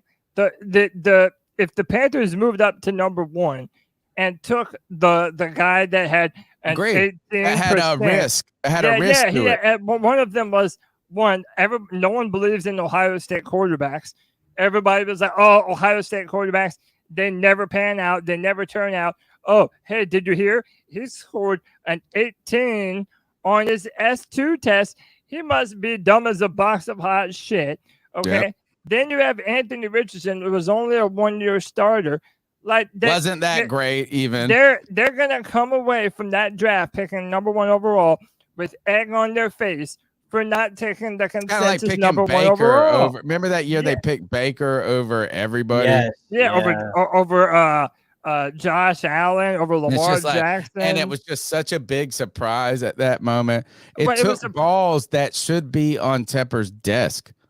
A comparison to that, what he was saying about the 18% score, like I take back what I said about that, because Patrick Mahomes said in an interview one time that like his first year and a half, he didn't know how to read an NFL defense. This was when he was a starter too. He was just going out there and slinging it. Yeah. I do want to say really very quick, like I said before, I was not the originator of this. Shout out to my guys at Black Cat Panther Podcast, because they've been saying that David Tepper and Frank Reich, David Tepper and Fitterer were the ones that were in love with Bryce. I did not believe them then. Shout out these super chats too, and then welcome in Greg, and then we're gonna get to my Pazans. You're just in time, but you're also late, man. Oh no! Because everyone, you're not allowed to say Bryce Young the rest of the show. Everyone might as well think that I'm on your hill. Which I'm not even. You know you are, Cody. How much does it cost? I'm pulling you up on a rope. Come on, Cody. How much does it cost? $1.99. $1.99. You said two. Right. No, it's $2.99. Remember? But if me and goes up every week. If me and Greg are on the same hill at the same time, oh, bro, there's no stopping us. That would be fucking. Oh, I know. Are you kidding? Too much. Yeah. Shout out to my man Stats with the $20 love bomb. Man, we appreciate you, bro. He says, okay, each of you is suddenly any coach or the owner. What move do you make? What play calls? Are we giving Chuba the main carries? Are we changing up the play calls? Trading players, making moves? How do we succeed? Boy, that's loaded. I want you guys to look. Right here. Hey, you guys all read. You guys read this question, the panel. I want you to think about it, because the Stats gave a wonderful donation to the podcast. So we want to answer this question thoroughly and thoughtfully. We're going to go to the next call while you guys think about it. I know really much of my answer right now. There's only one out of these questions that I say yes. The rest are no. The rest are no. The number is 252-228-5098. Let's go to my paisan, my brother, Muscles. Hey, paisans. How you doing? Paisan. Realest guy in the room. Bada boom. Motherfucker. So, on today's episode of this fucking guy, Frank Reich, this fucking guy. I don't know what the fuck, run, screen. I don't fucking know how Bryce is 25 for 32 with a little over 200 yards. And then you get fucking Terrace Marshall having a fucking game, 9 catches for what, like 40 yards? What, dude, with those type of numbers, Bryce Young should have had over 300 yards. TMJ should have had a fucking touchdown and 100 plus yards. I don't understand the play calling. Somebody's got to fucking tell Frank, hey, this isn't the preseason anymore, pal. Come on, stop being a fucking jabroni. Oh, and by the way, today's episode is brought to you by Manscaped. And Mr. Reich, Frank Reich, this fucking guy, he should use it, shave his nuts, so we know he's got a fucking pair under that shit. You know what I'm saying? Oh, my God. This is epic. Promo code Panthers. Keep pounding. Promo This fucking guy. This fucking guy. What a call. What a call. This fucking guy needs to use some Manscaped. It is a wonderful time to plug Manscaped. Manscaped is the leader in men's grooming. We've been using Manscaped products for the last 4 years on this podcast, and I got to say, everybody here has had positive things to say, whether it be Cody and his crazy-ass ear and nose hair, whether it be me reminding everybody I got these beautiful balls, and this other guy, this motherfucker Frank Reich, this guy, he needs to get some Manscaped and show he's got some balls. The question that comes back to what Stats asked also, and my paisan is asking is Frank Reich holding Bryce Young in this offense back? But don't hold yourself back. Go to manscaped.com, use the promo code Panthers. You'll get this wonderful ball deodorant. So your balls are always so fresh and so clean. And the moment that you need to use them, you don't got a little pair. You don't got a little baby bird perched up on an overgrown nest. Instead, you got a big, beautiful, bald eagle ready to soar. Manscaped.com, promo code Panthers gets you 20% off your order, plus free shipping. You get great stuff from not only the beard hedger to the lawnmower 4.0, which can help you safely trim your balls and get bigger ones that Frank Reich needs to refine, that Bryce Young might need to. We're hoping they drop for the little man and that he can use these products. Promo code Panthers, 20% off, free shipping, but you also get other cool things like my favorite product out of all of them, the men's toiletry bag. And guys, there's a new product coming out. I can't tell you what it is, but just think, one number plus lawnmower 4.0. I like it. Improvements. Like the Panthers offense needs improvements. Let's go back to Stats question and ask this. I'm going to ask you, Cody, is Bryce Young is Frank Reich holding Bryce Young back? Yeah, I do think he is. I think it's a number of different things at play. I think it's an old school mentality on how you might treat a rookie quarterback. And I think it's a lack of trust. I don't think that Frank Reich has a lot of trust in Bryce Young pushing the ball downfield. And I almost feel like he's being so conservative with Bryce because he is a rookie quarterback and trying not to throw him to the wolves. And in doing so, he's throwing him to the wolves. Like, he's not letting him do anything dynamic in this offense. The fact that he had a play that was dialed up for only Adam Thielen. Like, Adam Thielen was the only player. It just sounds dumb and it is old. dumb. Somebody and our said, head coach thinks that. why Big Jordan says Frank is outdated. That type of play sounds like it. Guys, I'm going to go next, but just because I got to go take a leak and you're going to have to cover me. Stats thing is this. I bring back up the stats I don't like the I will, idea. I will let me, Anthony and Greg discuss the question while you go take a leak. Yeah. So, because I also want to fill in Greg on what I was saying, and I think that you'll agree with me. And you saw the tweet that I put out earlier. I'm a believer that, and by the way, to all the idiots in the chat saying that I'm like giving up on Bryce or I'm mad that we didn't draft CJ, that literally has nothing to fucking do with what I'm talking about. I'm a believer that right now, if you're at, if you wouldn't tell it to you, but I think that CJ Stroud was the quarterback that Frank Reich wanted. And I don't know if you agree with that, Greg, or if you're still there listening or not. But yeah, I mean, I don't think that that Frank Reich was 100% sold on Bryce. I think that Bryce was more pushed on him by David Tepper and Scott Fitterer after they acquired that number 1 overall pick, Greg.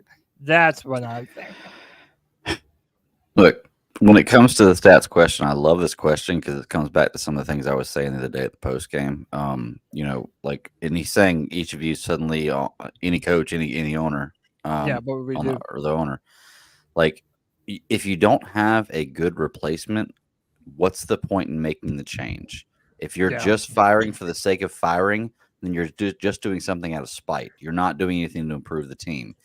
And like I said, David Tepper is already paying Matt Rule for next year, or Matt Rule for the next 2 years. He's not going to fire Frank Reich and have to pay 3 coaches next year. I'm telling you, he's not going to do it.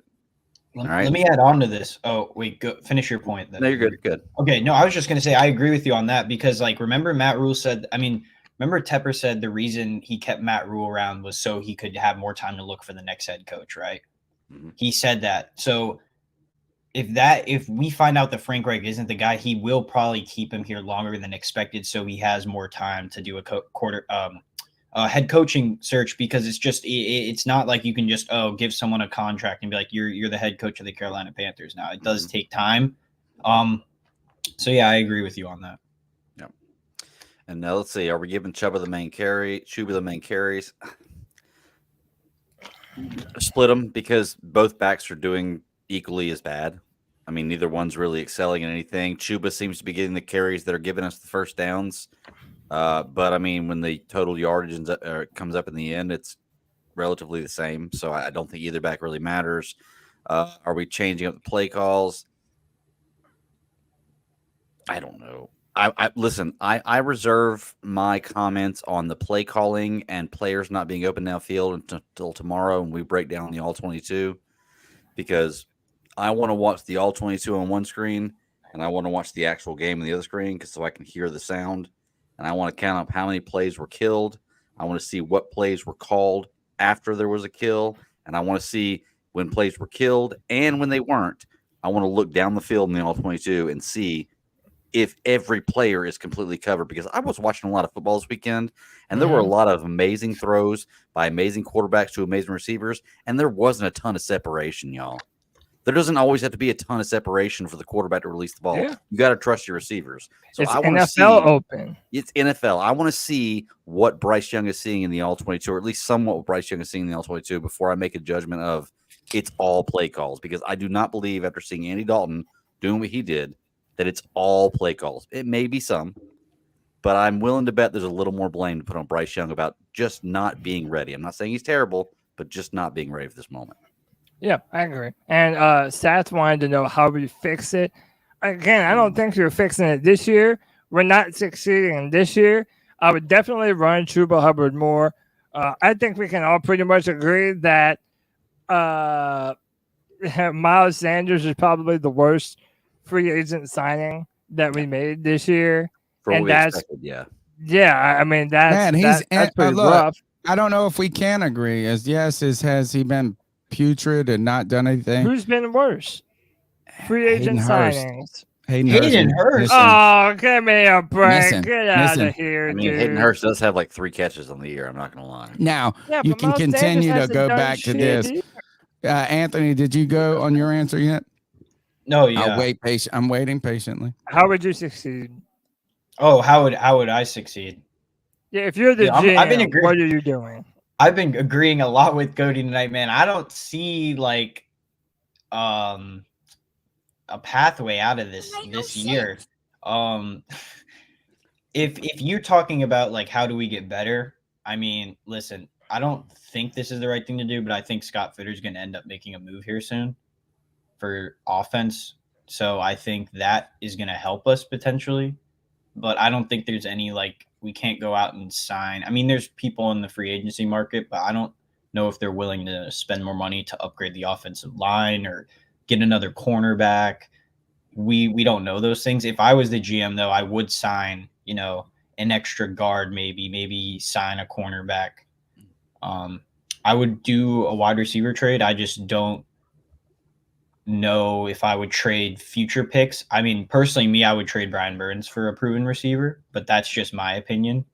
So yeah, that's pretty much how I would get better. I don't think there's really a way that we can, if you're talking like succeed, like make the playoffs, I don't know if that's possible right now. Maybe if we win this week, but I don't see like some major turnaround if that's what you're asking. Bring the question back up for me, Cody. I want to I feel like I'm going to kind of go down the fairway on some of these early ones, particularly like what about the play calling? Right, is that I think the play calling is always something that comes into question when you're not succeeding. You could say this is you could say the play call. Look, as Frank Reich has not done the best. I mean, even just from the clock management at the end of the last half, you could say that he maybe he called a different game for Andy Dalton. My question is this: is that is some of that screen game, the short passing game, because he's not concerned about putting the training wheels on Bryce Young necessarily, but knowing that that offensive line just is not holding up, and that is you're not going to be able to do some of these different things. Now, could he be more innovative in getting some different players in, trying to do some different things? I think those are all, it's probably both. It's probably both there. I think what we saw with Andy Dalton that was different from Bryce, and maybe this is Bryce's, maybe he is a Greek tragedy where your greatest strength is also your greatest weakness. So his ability to process and also try to think through all these things is also hindering him from just throwing to his first read. If you look at what CJ Stroud and some of these other guys doing, they're just going with the play. You know, I mean, it's just like, hey, we just throw it. You told me to throw it there. I threw it there. And it worked. If you looked at what Andy Dalton did, he was under pressure so much. He just threw it to his first read every time. I mean, almost every time. He didn't sit there, and it's almost like his Bryce being hindered by what we have told him his greatest strength was that. Right. And isn't that exactly the opposite of what we were told and what we saw about Bryce? And by the way, we have to stop saying, especially me, what we were told. It's what I saw on film. Bryce never had a problem going through his progressions at Alabama. He did a good job. He's still going through his progressions in Carolina. That's the problem. He's going through his progressions and not throwing the ball. Yeah, he's not throwing the ball. And oftentimes, like I was watching a clip on Twitter today. There was a clip where Tommy Tremble was screaming down the sideline, wide open, and Bryce chose to throw it back across the middle to Adam Thielen. Or when he checked down, he thought it was going to be a blitz, and they dropped by. Like, is he playing he's not playing loose, man. No, he's not playing loose. But by the way, this is where Greg gets people joining him. The more and more that we see plays like this continually starting to arise. The question that we need to ask ourselves is, why is it happening? Because I'm sorry, everybody says that there's no difference between how the Panthers were playing Bryce Young and Andy Dalton. Bullshit, dude. Well, I'm sorry, let's be fair in this, is that I am being Zavala gave up 14 pressures the week before. So are you going to call a game plan that develops downfield routes when you know that that's not going to happen? So I can understand the idea of like, hey, we have no offensive line. We've got to find some different ways to do some different things. I think that versus Seattle, I think that may 2 big shots. Yeah, but they did it in spite of Zavala giving up so much, and it was also because Andy Dalton was playing fast. And right now, I think that Bryce Young, first of all, his delivery is fast, man. Like it's like when he knows what to do with the ball, when he makes a decision, it's awesome. The problem is that I feel like sometimes he's trying to make, you almost wonder if we bought all into like, hey, let's make it like fucking Peyton Manning in his 7th year offense from the beginning, rather than making it simpler for him. And so he's like going through like 5 reads, and none of these guys are good. I think the other thing that somebody said is that I don't know if it's just play calling, and I know it's not just Bryce, because you look at that play to Ian Thomas, you look at that play to Chark, and they could have potentially been touchdowns. But I don't like people going, well, fucking if Ian Thomas would have caught it. Who in the fuck believed Ian Thomas was going to catch? It was a contested catch. It was a difficult catch in the first place. But apparently Frank Reich thought he was going to catch it because he was in the game, Tony. Or Scott Fitterer thought he was going to catch it because he extended him. Because he extended him. But how about this? But like, I just think this. I don't like the idea of people going, oh, well, Ian Thomas. That's like, of course, of course, Philly Brown dropped it. I have something to say, and then I'll pass it to Cody. But my problem with this is I think like, I don't think Frank Reich trusts Bryce Young right now. And my thing with this is it's like, even if he wasn't your preferred quarterback, you still got to cater to some of the stuff that you've seen on tape from him. And I just think, like you said, like, in my opinion, I'd rather him be in a complicated offense earlier in his career, so he kind of gets the hard stuff down instead of like dumbing it so down to where he's just. Can you find a middle ground though? Like, no, yeah, and you know who he's playing like? He's playing like PJ Walker in Week 6 versus the Rams last year. Screen, check down, all those little things. I think he's play. I think some of this goes to like, I know we want to say play calling, and look, all of these it hasn't been great. Well, also, it's not the only thing. But Tony, it's not just play calling. But I don't think personnel. It's also why. I think it's 3 weeks I've said this. Ian Thomas over Hayden Bryce is not playing with confidence. He is not looking when he walks away and he makes a mistake. Now we see frustration. You never saw that in memory. Like he is hitting an adversity he has never experienced before. He's hitting a challenge. Now he's getting all of us on the internet just going fucking nuts about him. All of the fucking shit about it. And I just think this is that somehow we got to get him. And this is from week 1. This is week 1 with Atlanta, the 2 picks. Then you go to the Saints. We've been in it. He just has not fucking seized the moment. And I know that just saying, oh, you should do this when you're getting sacked, but it's weighing on him mentally. And now he's not making the decision. He's not playing with instinct right now. No, he's not. But also, Tony, and then I'm going to pass the mic to Greg. Tony, what I'm also trying to tell you is the personnel grouping. I don't believe it. I don't believe is at where it's supposed to be. Yeah, it's called the offensive line. That's the personnel group. And why that's is the it problem. Ian Thomas and not Hayden Hurst? Hayden Hurst is a far better tight end than Ian Thomas. Why is that play not designed to go to Hayden Hurst, the guy that you brought in free agency?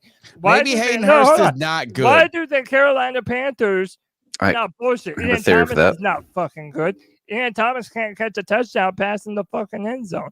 Why do the Carolina Panthers have 5 tight ends on their roster right now? Why? There's no point to any of that. Real quick, I can say that just because he threw the ball to Ian Thomas in that play doesn't mean that play was drawn up for Ian Thomas. Okay, well, that may have been the read. That may have been the read he saw and he threw it. Okay, that's an elite player catch, right? And I'm not saying, look, if you're starting in the NFL, you got to make the catch. If it hits you in the fucking face, that crazy. No, there's a guy on him, and it was a little. You know what I'm saying? It wasn't like it wasn't where we said Bryce would put it in the perfect spot every time. But he was under so much duress, Greg. The fact that he got that throw off was fucking amazing. He should have caught that fucking ball. Certainly, but he sucks. What play did Adam Thielen get hurt on? Do we remember? No, got What hurt, do you right? mean? I don't I even. thought that was 2 weeks ago. He came Was it out. 2 No, weeks ago? he was He hurt. came a out little for bit. like 2 or 3 plays. Oh, that's right. Okay, I that's know right. he was. I saw him on the sideline. Well. Anyway, I know last year that we gave Baker Mayfield a ton of shit about a wide receiver getting hurt because he threw the ball behind him and it caused the Oh, receiver to that was twist the wrong Baker. way, and we gave him all kinds of hell. Like, what a shitty player. Bryce And Young threw a Bridgewater, ball. yeah. Bryce Young threw a ball for Adam Thielen this game that was Almost insanely got off him target, killed. way behind him, and got him killed. Should have gotten him killed. I think the defender laid up a little bit on him. Should have gotten him killed, and we're not giving him shit for that. Well, come on, didn't y'all. give him shit. I didn't give whatever the shit that Cody gave to Baker that game. You know, I what I'm didn't saying? either. I didn't either. Like But it a was lot of just people like, did, I mean, yeah, it kind of sucks that you almost got this motherfucker killed. Yeah. I think this is I can't just say it's on any one thing, but I tell you this is that I don't want you could put all the wide receivers in the fucking world on this team. You can put Tyreek Hill on this team. And if this offensive line is just letting free rushers go through, if Zavala's just fucking taking a nap, if Icky is slow as fuck, it's impossible for you to really think that someone's going to succeed. But to be wildly crazy, and Greg, you're not allowed to talk about this because you're not allowed to talk about Bryce. You're not. Right. Yes, Anthony you are, Richardson, you have been saying this is that he might not have been the best pick for this team. It's like Anthony Richardson might have had more success now on this team just because he could do what Cam could do is survive through this shit. And then also CJ Stroud has been playing behind a porous line. He played one of the best pass rushes in the league against, and they were all over his ass. And he was just getting the ball out so quick. I think we just got to get Bryce playing with confidence. And if there's a big failure of this coaching staff, it's making it so he doesn't believe in himself right now. Can I say this?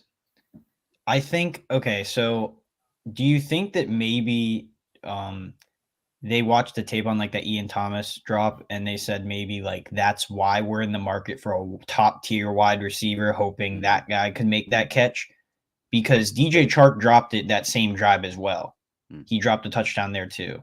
Right. And I think I agree with you, Tony. I think Bryce just doesn't trust his instincts. I just think he's not trusting the receivers downfield. When you watch Stroud and AR, they're just slinging it like they have nothing to lose. And I think that's nothing to lose. They're just flowing. Playing too scared. That's why I go back to the whole like kind of robot comparison. He's just dumbed down to like he can only do certain things on the field. And I don't want to see that from him, especially because of what we gave up for him. And, you know, I know he's always played with confidence in his career. So that's kind of where thing. He's playing scared right now. Well, look, and he should Anthony, be. What you're saying right there, like I want to, what we're talking about the wide receiver and us picking stuff up. Look, guys, the answer's out there, and it's simple. Jameson Williams. Look, this guy is the same height, speed, and weight as Justin Jefferson and Jamar Chase. He's just as good a receiver in college. There's a good chance he could be in the pros, and he played with Bryce Young already. He's playing for Detroit right now, or not playing for Detroit. He's going to start playing this week. They're already stacked at wide receiver in Detroit. Why don't you make a move for Jameson Williams to give Bryce Young that little bit of comfort of a guy he's already been with and a guy that could He doesn't come back till week 6, though. No, right? it got pulled off down to they peeled 2 weeks off it. So he comes back. Oh, nice. Yeah. But like because you're the Lions and you're trying to fucking make a Super Bowl run, dude. But the Lions are they ain't giving that motherfucker up, dude. The wide receiver. No, you're right. They're probably not. But that's the guy they're gonna put. They're gonna say this. Now we got. We can sit my guy who I like. What's his name? No. He's actually down. Marvin Jones. Oh yeah. He's been good for 10 years or whatever, but he's old now. He's old. The Reynolds guy has been playing out of his mind. You put all of that around, and you're gonna the Jameer Gibbs. These motherfuckers are poised to be the real deal. Yep. Hey, two things real quick.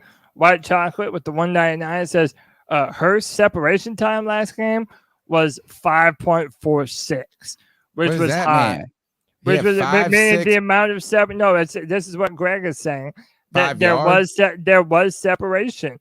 There was space between him and the defender. and for whatever reason, he's not getting the ball. Then shout out to Poppin. He says 2.9 seconds for Bryce behind the O-line. He has time to throw the football. He's had moments. He's had time. And- Like there's right, been and moments this is where what he's I'm gotten saying, just man. fucking Listen, pummeled. Look, I bought Bryce Young's jersey. I am not sitting up here telling you that I am giving up on Bryce. But, dude, shout out to the fucking Bat Daddy boy toy, man. You have to be able to give the criticism when there is criticism to be given. And we're not going to pretend like Bryce Young thus far has looked anywhere near the quarterback that CJ Stroud has. Because that we hasn't. drafted for. Not even compared to anybody else, just what we Right. drafted. You moved up to number one for him, and then now everything else is everyone else's fault. There's plenty of blame to go around. Don't get it twisted. But there's also a lot of blame that falls on Bryce's shoulders right now. I hope it changes, but I don't know that T. Higgins comes in and changes that right now. And I love T, man. I'm a Clemson fan. No, he doesn't change it now, but he changes maybe in the future. Yeah, Cody, I know that's you got to run, but let us Yeah. get this 59-second call in real quick. Yeah, man. And then you can hit the super chat and give your thoughts. What's up, guys? Chase, man. We all like to Yeah, Chase. shit on the players, the ones that perform good, didn't perform good, or the ones that didn't even perform when they, play bad, and sometimes, a lot of times, rightfully so. I'm one of them that shits on them, call them names and whatnot, but I was seeing some post-game interviews of some of the players after the game Sunday, and from Burns and Miles Sanders and Bryce, man. You can look them in the eye, and man, they feel it too. They're feeling it too, man. It's just sad and pitiful seeing a grown man about to cry or crying over it, Well, I mean, but they feel it Brian too. Burns I hasn't know. I ever think made a sometimes playoff we just game. need to step back and say and realize that these guys are humans too. With that said, Frank Reich still sucks. Call plays. Yeah, you're right. Look, this is the thing we have to balance how do you deal with the humanity of these people who are also wanting to win, try to do well? I mean, even shitting on Scott Fitterer or Frank Reich, think they're going to work trying to do a poor job, and rooting against someone is a difficult feeling to have. On top of that, we all go to our jobs and we want to succeed. Imagine having people booing us on the sidelines. Hey, imagine being Dion. He comes out of the wound and the doctors booed him. Boo, go back where you came from. But the thing is, the reason they get paid the big bucks is because we cheer and we boo. If we didn't do this, they wouldn't make any money. So it does. With heavy is the head that wears the crown. It comes with all of this. I do think this is an interesting conversation that we'll have after Cody leaves, and that is when Miles Sanders was asked about the booing. Oh, dude. Well, he said we don't want to be booed at home, but at the same time, who knows? Maybe we're being booed by Minnesota fans for all we know. Now I know they were booing the offense and they were, and I think that he was saying this is just sucks to be booed. I think if we really invested, he wasn't saying that you probably shouldn't boo. Well, but it does suck to be at home. But he came from Philly, man. If they were putting this out on Philly, they would have fucking thrown batteries at that. And they have this idea that because they work very hard during the week and they're putting their best in, and of course they're trying to win. But dude, Panther fans have been through the fucking ringer. Every home game, our stadium is infiltrated by opposing fans from other teams.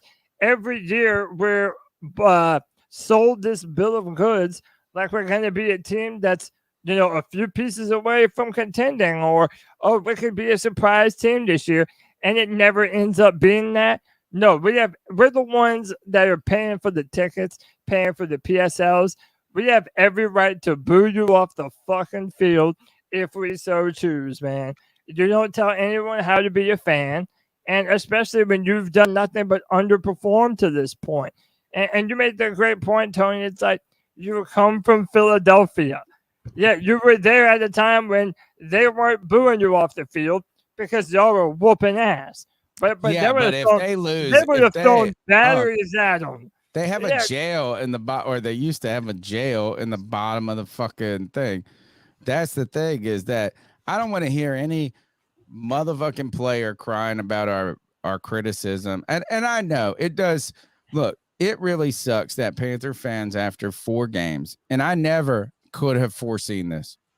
I would have never, ever believed that this was going to be the case. 4 games in, we would already be out on the coaching staff. I'm not entirely, but I understand why people would be. I just want to elevate Thomas Brown, the offensive coordinator. Well, I think that, again, we missed the right way of handling it, and you can't do it now, Cody. We've talked about that.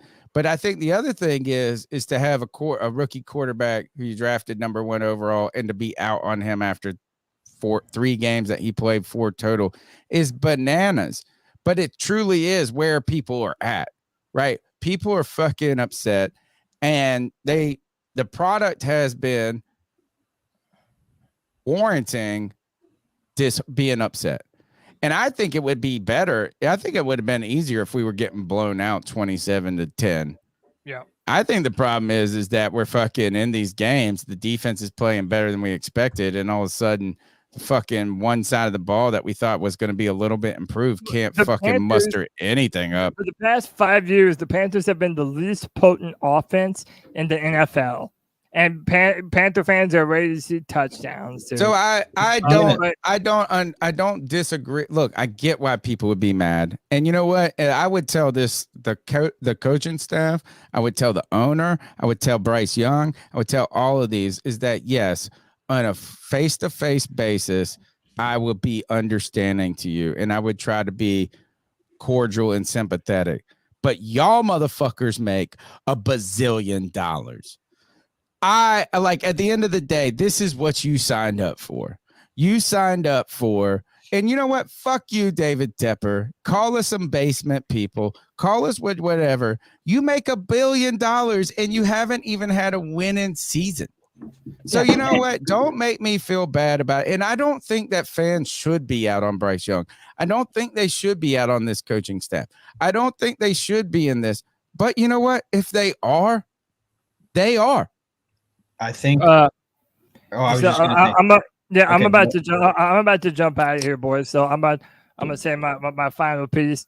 This season is dead in the wire. It's already over with. But dude, the fact that we still have 208 people watching right now at 11 o'clock at night, you guys are the fucking coolest. We love y'all. I will be back the all 22 film room on Thursday. We're gonna be. You can join me tomorrow night if you want, but just message me. I got it if you can't. Thanks for the invite, Cody. Thanks for the invite, absolutely. brother. Yeah, thanks to my protege, my man Anthony Pick, dude, the homie. I appreciate you, bro. And then, on Thursday, all 22 is dropping. I'm gonna be there. Pick was gonna be there. Greg, I know, wants to be there. So we're gonna shoot that tomorrow. And man, dude, it's gonna be a fun one. And then you already know every Friday at 7 p.m.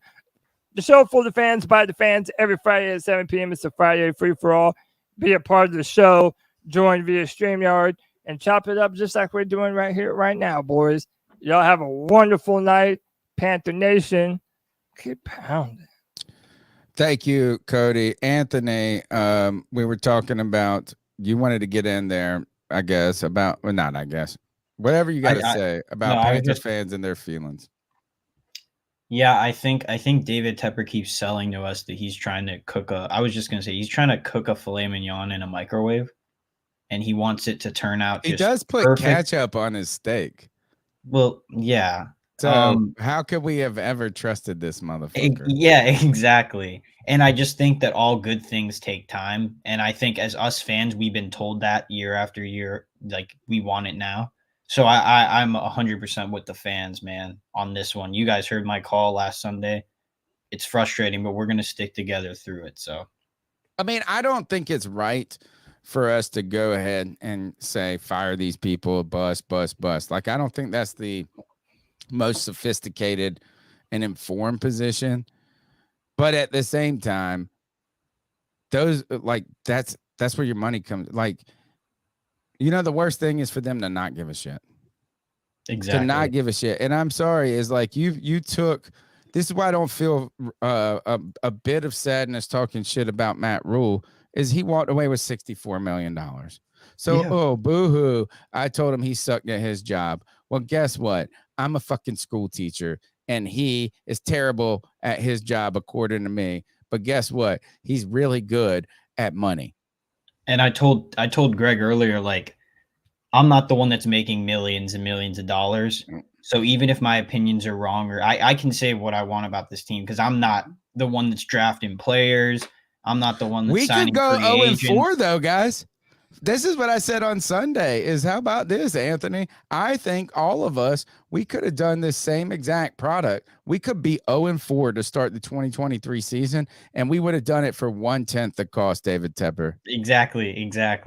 1/50th. And that's why people are mad. Yeah. All right, let's go to the next call. And yes, there was first year, David Tepper was putting ketchup on steak. And if you're trying to cook a filet mignon in the microwave, what's worse, filet mignon in the microwave or ketchup on steak? It's got to be the filet mignon in the microwave, because the filet mignon's a lean cut. That's a lean cut. The thing about a filet mignon is it's just tender. It doesn't have any fat to it. I took Jay Stu's advice, and I've been reverse cooking, here. I've been cooking steak in air fryers ever since, for the But past. you got to go to the cast iron right after it. All right, we're going to go. We'll take 2 more calls. Then we're going to do a couple, maybe 3 more calls. We'll do 3 more calls, and then we got to get our prize picks on. And we got an expert in here with Anthony here tonight to help us navigate these waters. At least somebody that's way more confident than I am. The number's 252-228-5098. I'm on a losing streak, baby. I got to bring it back. It's time to win, and we don't do that with the Carolina Panthers. Let's go to the next call. What's up, guys? This is Smooth C from the Electric City. One thing I've been noticing is the team don't play with any energy. There's no, energy there. There's no sense of urgency at all. The end of the first half, the Panthers was up, by a score or so, and interception, and Bryce Young, nice pass over the middle into the enemy territory with 40 seconds left. I had plenty of time and 2 timeouts to try for a touchdown to go up 2 scores before the half. But no, they let the clock run down to 8 seconds, forcing them just to kick a field goal. No urgency, no sense of time management, no timeout, nothing. If they had got the touchdown and went up by 2 scores at the half and come out with at least a field goal that opened the second half up, man, that would have forced Minnesota to abandon the run early, man. That was a winnable game. Coaching did that. Coaching did. And another thing is, Panther Pickle, you shut the fuck up. Take a pickle and shove it in your mouth. You got to have the most annoying voice I ever heard call on that podcast. Peace, fellas. Jeez, going after Panther Pickle. Go buy Panther Pickle's shirt right now. Guys, don't forget.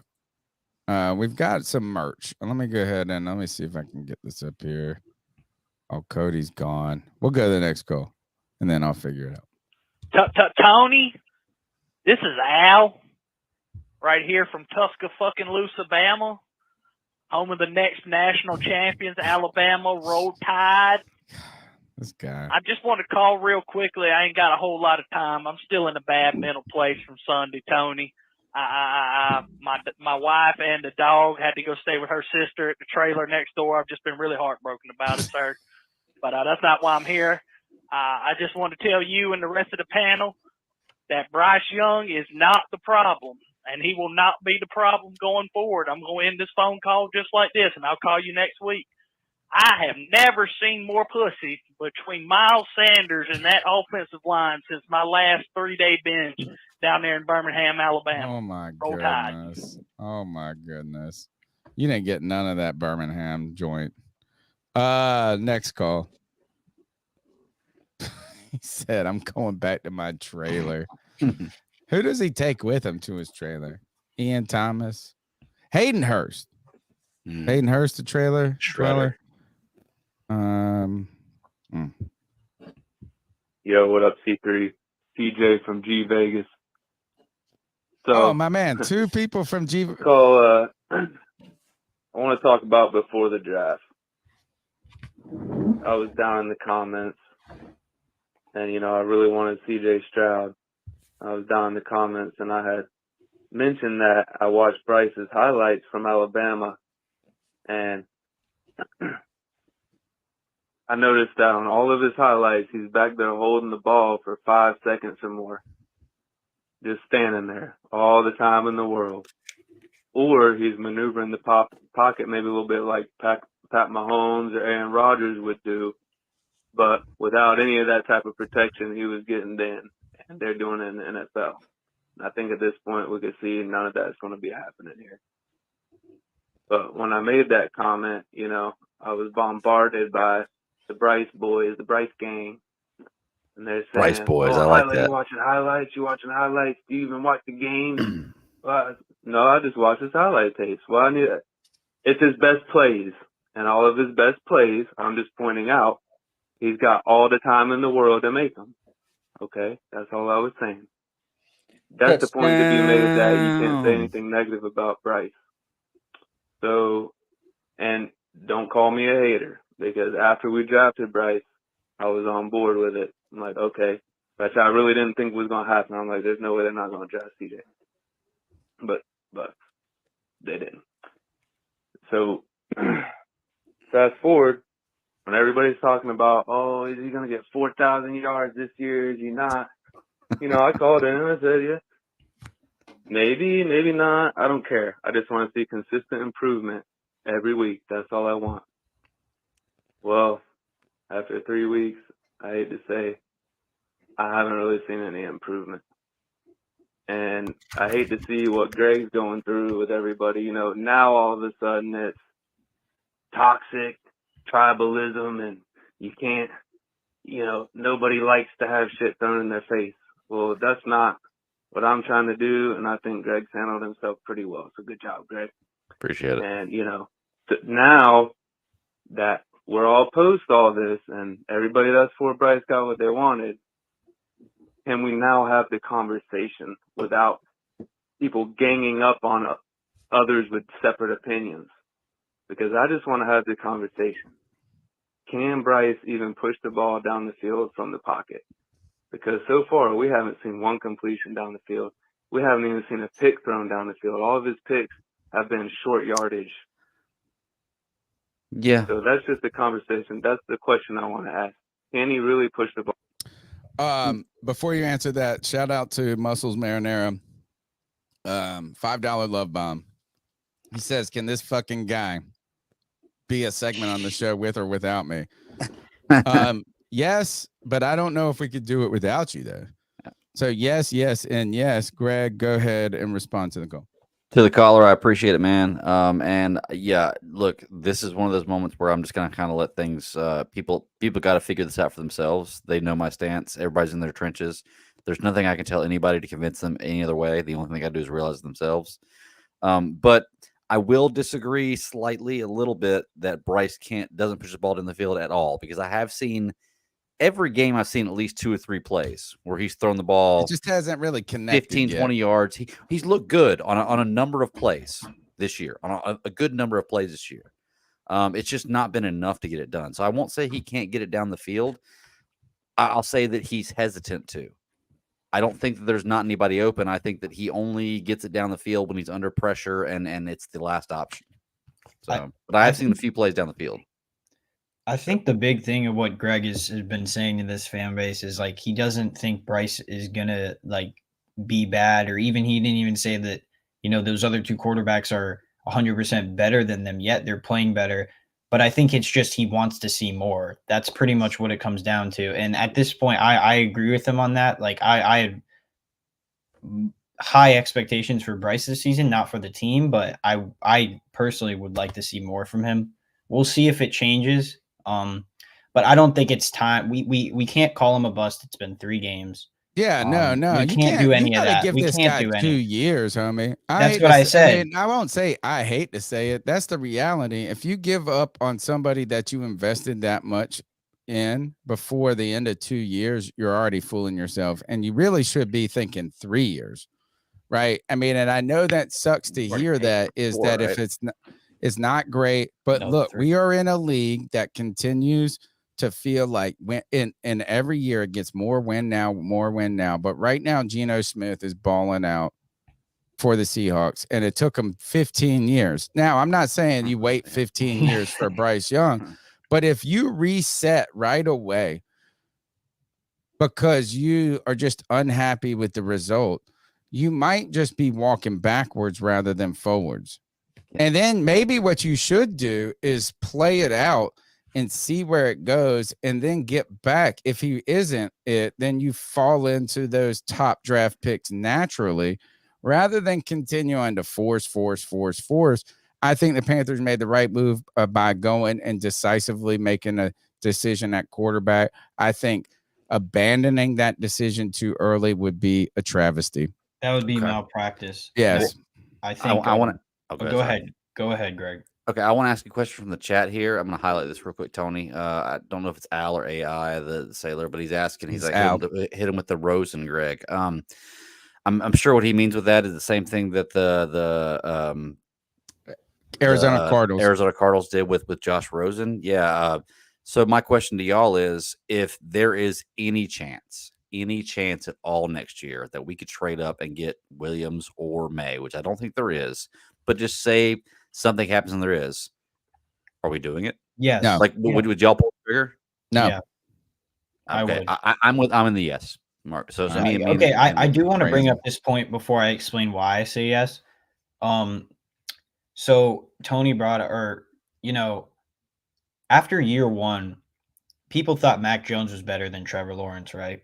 Because of his stats and his situation and what he had going on. So I think it's going to take at least to the second half of his second season to see what Bryce Young really is. At that point, we'll really know if he's the guy or not. With this Williams in May, obviously it's near impossible. There's probably a 0.1%, 0.5% chance we do it. Those guys are worth a lot. But, I mean, I think it would be a yes if there was a different coaching staff here. Okay. It'd be a no if it was Frank Reich again, because then you're just telling David Tepper, you're telling everyone that you automatically screwed up Bryce Young, and no, it's an Isn't that absolute exactly what the no, Cardinals Greg. did though? They got rid of our their defensive coordinator, and they got rid of Rosen in 1 year, and they redid the whole thing. No, they got rid of their coach. Yes, but I said they got rid of their coach. But that's what I said. Like, if they were to get rid of Reich, just like that situation, then yes. But you can't do it with Reich Bryce again. Young in the conversation of Josh Rosen, you're just foolish. No, I agree. I think Bryce Young's a Not better you, quarterback. that you're doing it specifically. Yeah, but what I'm saying is that like, yes, if that you would have drafted somebody who was fully incapable of being a quarterback.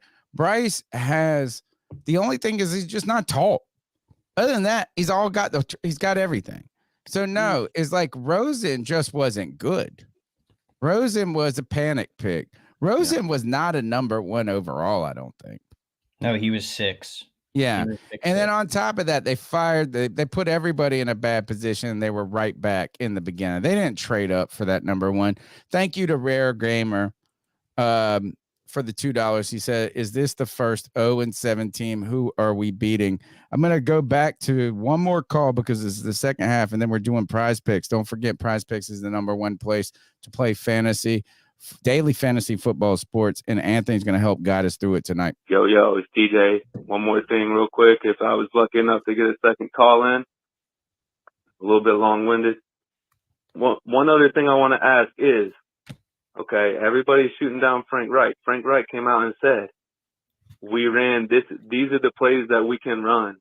So Frank is kind of telling y'all, we haven't seen that down the field accuracy from Bryce. You know, we haven't seen it. That's why he's calling all these little dink and dunks. Or because run the offensive plays. line I just mean, he stinks. can't take a snap from under center and throw the ball. It's got to be a run play. So is he trying to tell us that he's limited because of Bryce? And if that's the case, do you throw the baby out with the bathwater? Can't. And I'm asking, y'all want Frank Reich fired for this play calling? Now, they're tied together. So if Frank goes, I'm going to go ahead and say if Frank goes, Bryce goes.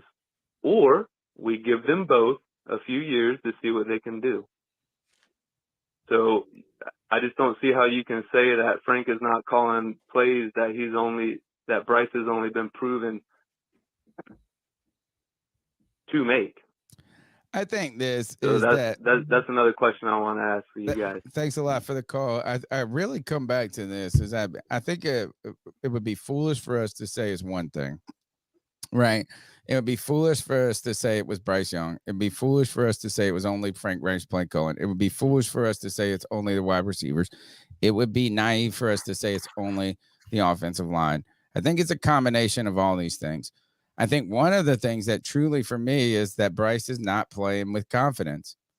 And I think maybe it's overthinking. I think he's overthinking things a little bit. But then at the same time, Frank Reich hasn't called a great game. But there have been moments when those plays are there and they just they're not happening. Maybe it's a drop. Maybe it's an overthrow. Maybe it's a poor thing. So like to pick one thing and just say this is the problem, I think it would be foolish to move on too quickly. I think what you have to do at the very minimum is ride out the Frank Reich and Bryce Young regime through next year. At the very minimum, I think it would be premature to move on. I kind of agree. Before 3 years, personally. I think we go through next year and then one more year. And then if it's not working, then you move on from all of it. But I think right now, I just want I want Bryce playing without his brain. He's almost, again, Greek tragedy. His brain is almost in the way of everything. Let's get into these prize picks. Don't forget, Carol, the C3 Panthers podcast, the longest running Panthers podcast, is sponsored by Prize Picks. Prize Picks is the #1 place to play daily fantasy football sports. Let your football knowledge make you some money. The way it works is you pick multiple players, a minimum of 2 from 2 different teams. You make an entry on their fantasy football projection. You pick more or less.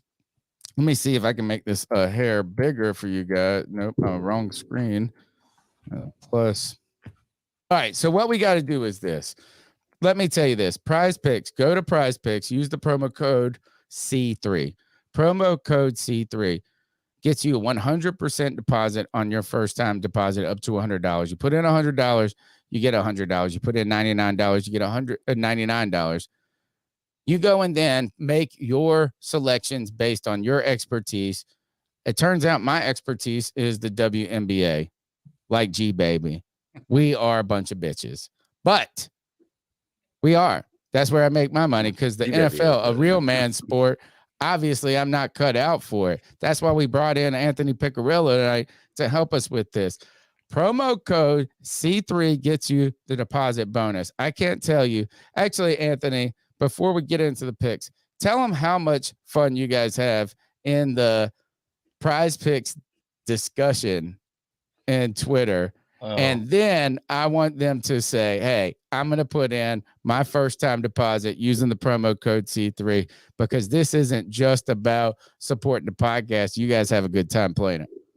Yeah, man, absolutely. Yeah, we have a ton of fun in the Twitter chat. A lot of people just trying to help each other out, man, make some extra cash here and there. It's a great time. It makes games more enjoyable for the most part. You have a lot to look forward to, especially when the Panthers aren't doing good. You know, it gets you in tune with the other games that are going around the league, especially when you have those players for a more or less pick. Use the promo code C3 and you get 100% deposit discount. Basically, you put in $10, you get $10 back. You put in $20, you get $20 back. It's that simple. So it's a great platform to, bet on sports. It's all right. So we're going to get into the Prize Picks right now. Look, I'm almost out of my promo funds. It's time to get into my real funds. I need your help. If you're attacking Prize Picks today, We've got 5 days. Now, you guys got to remember, too, this will change between now and Sunday. As people put money into this, it changes some of the projections. Some will get more news. Where do you start, Anthony? Let's not start just on the home, but when you open up Prize Picks and the home screen is NFL passing yards, do you stick there or do you move around first? No. This is just me, but I always go to the pass rush receiving touchdowns. Let's do it. Pass rush receiving touchdowns now. Yeah, there's a guy named Travis Kelce. He's on there a lot. He's playing Minnesota this week. You think him and Swifties, the Swifties move the numbers? Ever since he became a Swiftie, I mean, he seems. I almost feel like we could do these three right here. Tyreek. We could then go to Justin Jefferson again in KC, and then Travis Kelce. That's actually pretty good, I think. Yeah, get one touchdown. One of those guys have a touchdown. Good. Yeah. What do you feel about that, Anthony? Because I like that.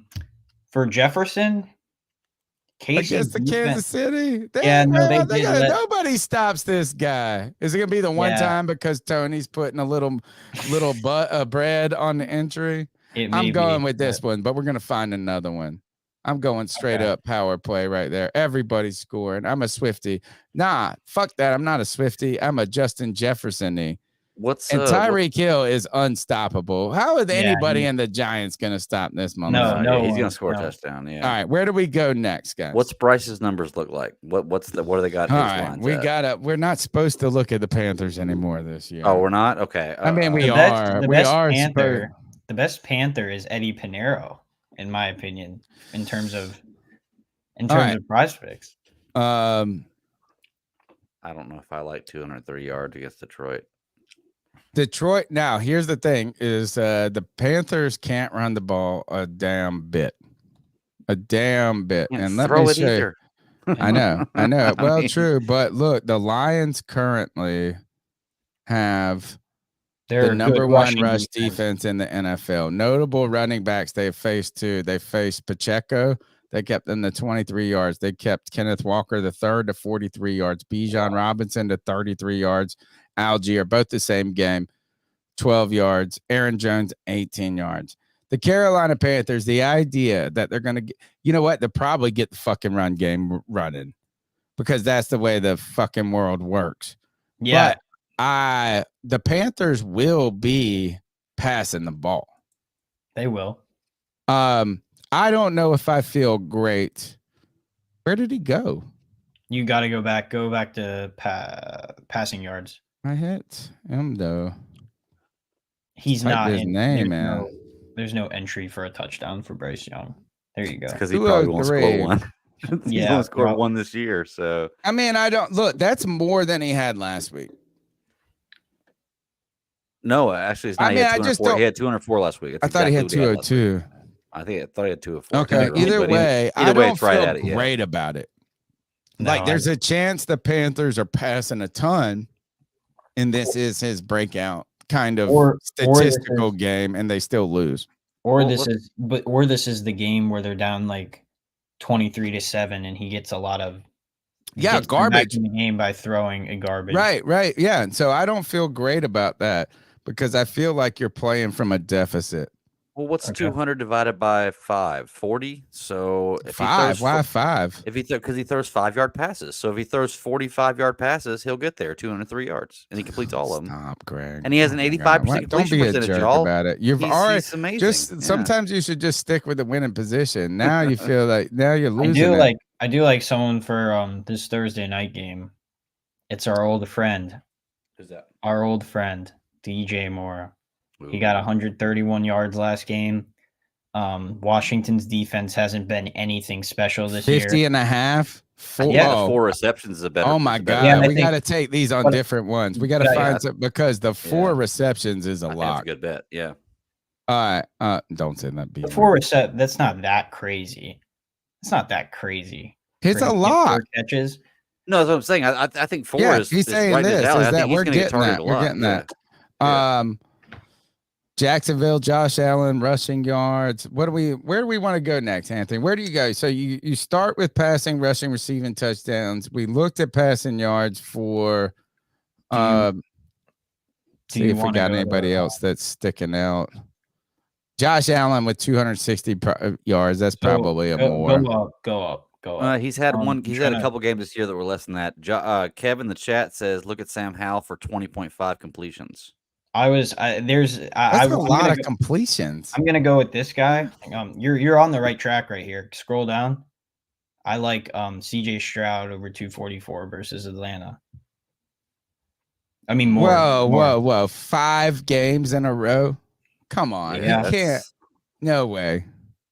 That's pushing. Isn't that pushing? How about Anthony Richardson for 202? That's plausible. It is, but you don't even have to throw that much to win.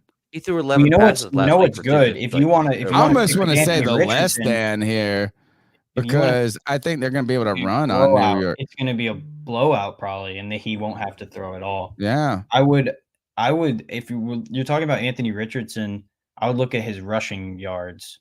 Oh, that's a good I think idea. he's been getting 45 to 57 every game, something like that. I don't. Oh, he's not even on there. They're scared of him. Yeah, they're scared of him. They're scared of him. What about pass attempts? Click on Sam. No, you're not going to have to throw 30 times to beat Chicago. I think Fields will though. Click on the Fields. Click on the left corner. No, where it shows. Okay. Oh yeah. Well, he's been like right there, but yeah. But they're playing. Look who they're playing. Teams that are good. What's the kickers look like? Yeah, I was gonna say that. It's always a fun. What about interceptions? Well, I do like the Fields one there, but interceptions. Washington, rush yards. Did we go through those already? We didn't find any backs that we like. Mixon, Bijan. What's Bijan 81? Look at the stats. That's before a lot. I think he's gotten close to that almost a lot every of game. screen passes. Yeah, he's got. Well, that's not a run. Oh, look, he's every other game. I don't. We like should go Bijan. less than every other. Yeah, there you go. I like Swift. I think Swift has been pretty solid behind at the bottom. This might be good right here. Versus Buffalo? Yeah, I think they're gonna have to try to grind this out a little. Do you think it'll be a low scoring? Well, I won't say a low scoring game, but Jacksonville wants it to be like that. You know, they don't want it to open up, I wouldn't think. Right. Here we go. Receptions. I think you can go with Stephon 6.5. Actually, this one's a lock. I like Gabriel Davis. You're going with the over on 3. How did Gabe Davis look at the stats for the year. Gabe Davis has not been doing great this year. Yeah. He's a very inconsistent guy. Look at the same one with Stephon Diggs right there, 6.5. But what's his stats like for the year? Bro, I'm telling you. See? Stephon Diggs, man, I'm telling you. Easier. It's 3 out of 4 games. 3 out of the last 4 games he's hit it. That's which one, Anthony? Which one do you not like either of those? I feel like I agree with Greg on the fact that I like DJ Moore at 4 better than Stephon Diggs. 3 catches. Yeah, I know. I think. How's Terry been doing? Oh, well, he was. I mean, that's 5. Yeah, Chicago. Let's do it. Yeah, I like that. All one. right, let's pick one more, and then we're out of here. Go to. That's go to kickers. Yeah. I don't like I don't like that one. Don't love either of them. Is that kicks made or field goals? Oh, okay. So I was gonna say he's definitely gonna do more than 2 kicks. But Ridley versus Buffalo might be good. Ridley's got the drops. Tank Dell 42. One deep pass from Stroud, and he's got it. I like that. Oh, he didn't do shit this last game, though. Who are they playing? Which means he's gonna do. Yeah, I like that. Let's go with that. So we're gonna do this. Did we not get him? All right. So this one I'm gonna do a flex play though, going more on all of these. But on the last one, I did a power play. I've been greedy on that. I'm gonna do 25 on the flex. Promo code C3 gets you 100% deposit. That is our prize pick segment of the week. Man, I can't tell you this, is that it does make it fun. I haven't had the greatest success in the last week and a half, but it just takes one big one or one good one to get you right back for all those $10 losses. The number is 252-228-5098. Let's go to the next call. What's up, C3? It's JJ from Louisville calling in again. And I honestly was thinking about something from a while ago.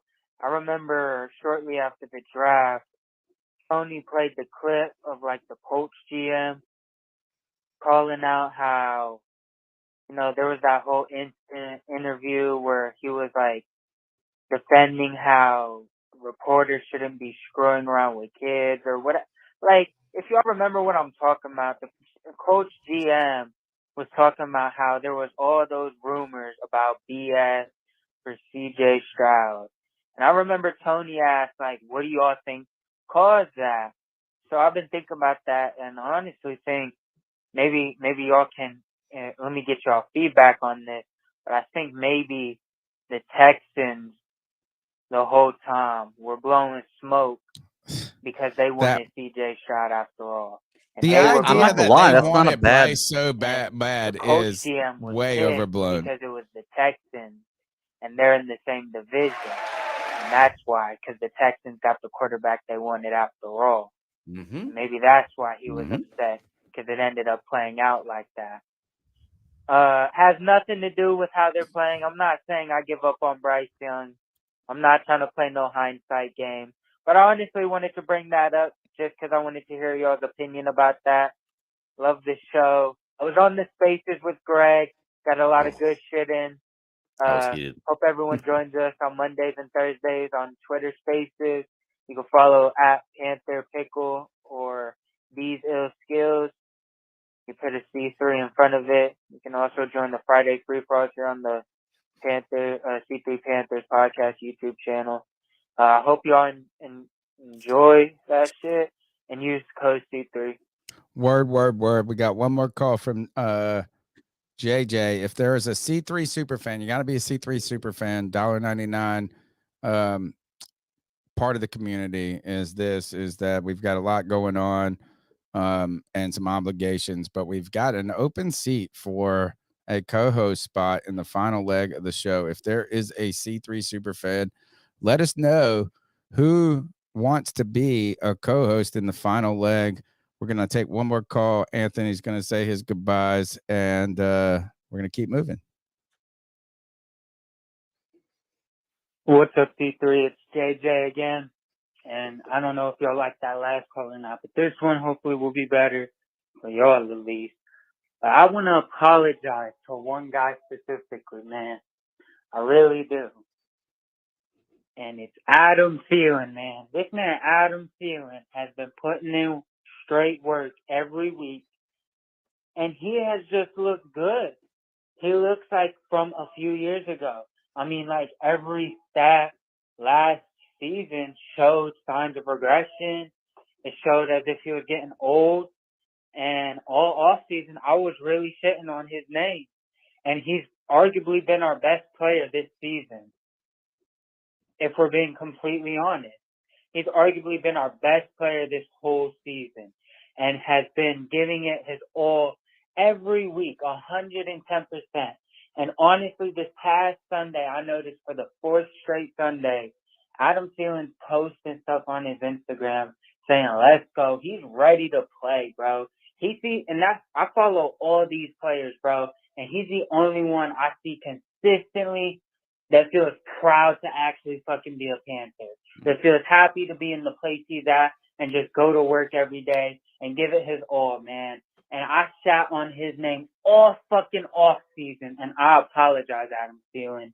I may not buy your jersey and add it to the collection, but man, you've been giving it your all and you've been playing great. And if you keep playing like this, who knows? I may get your jersey. I may just ask for it for Christmas. I may fuck around and do that.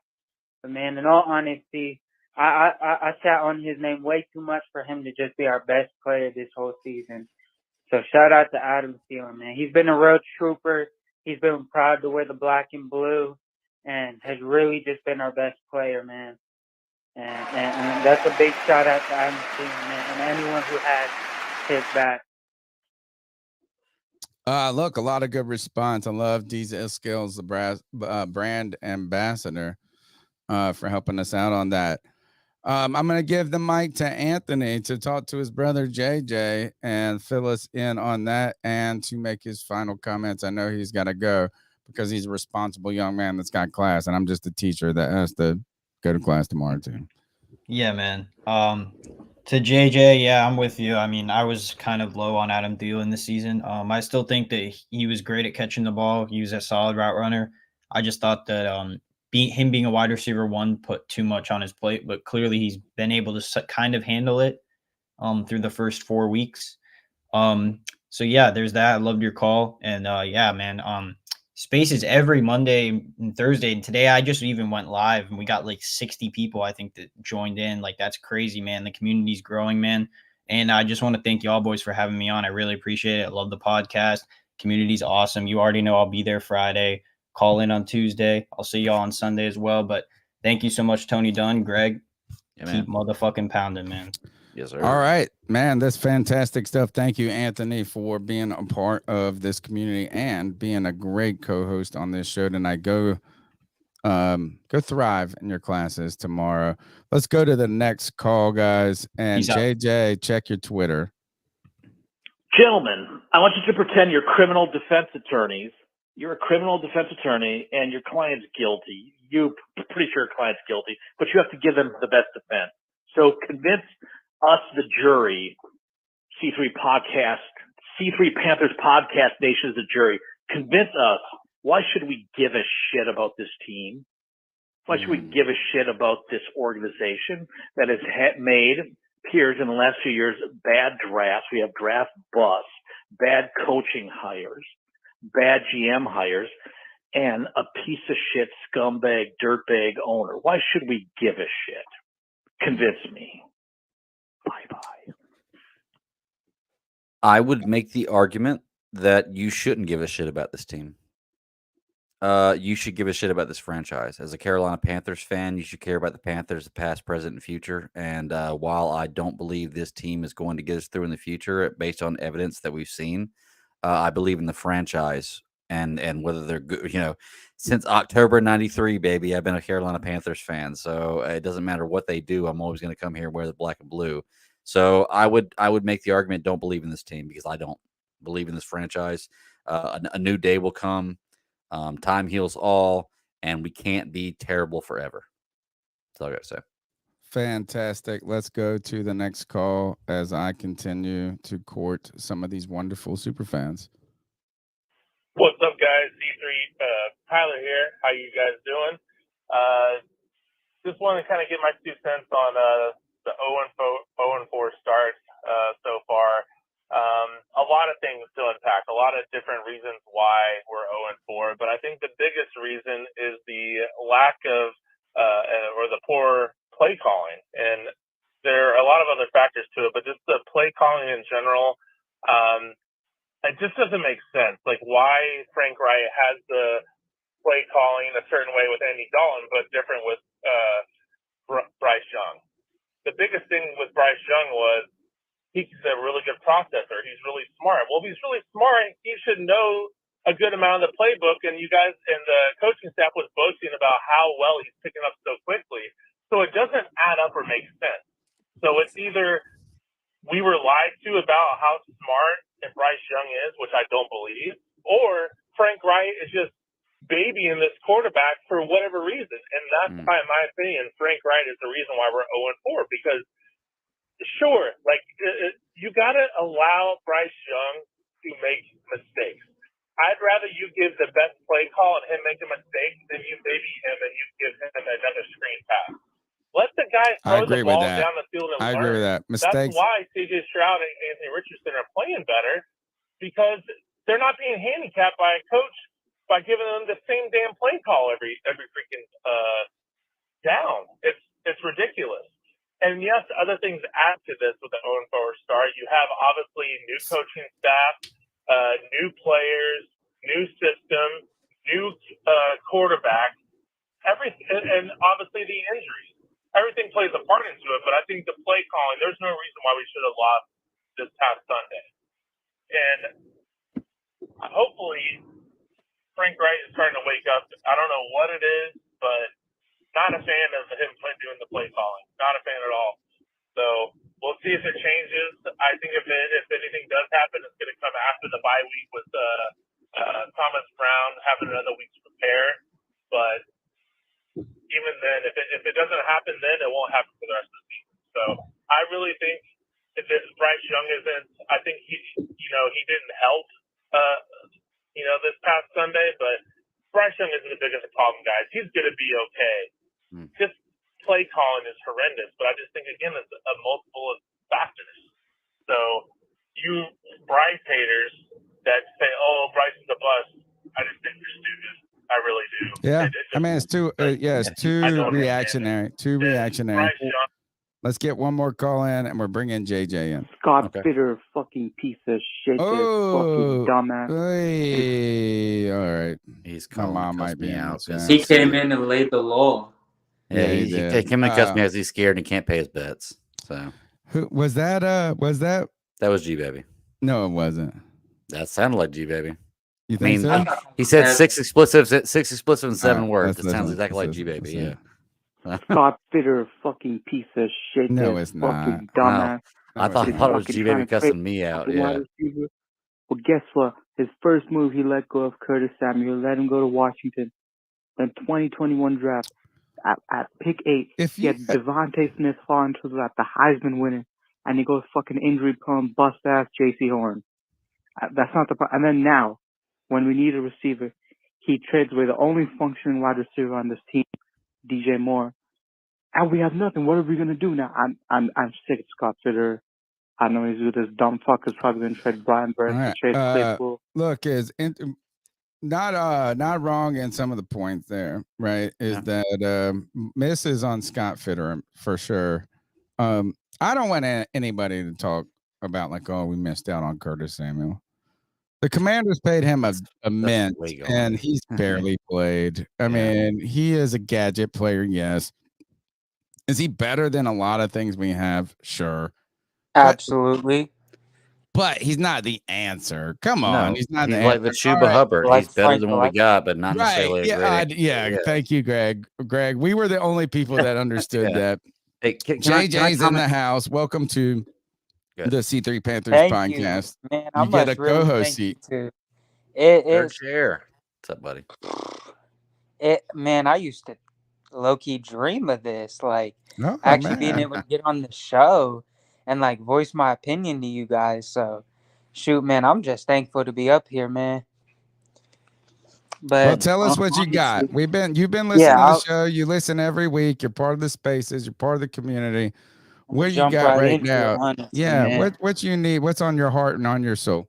Man, yesterday when you sent that tweet that was like, man, I feel like I'm hungover and I didn't even drink. Man, I could completely relate because it just felt like we didn't have the answer, and it feels like we ain't even got nothing close to the answer. What's up, Kev?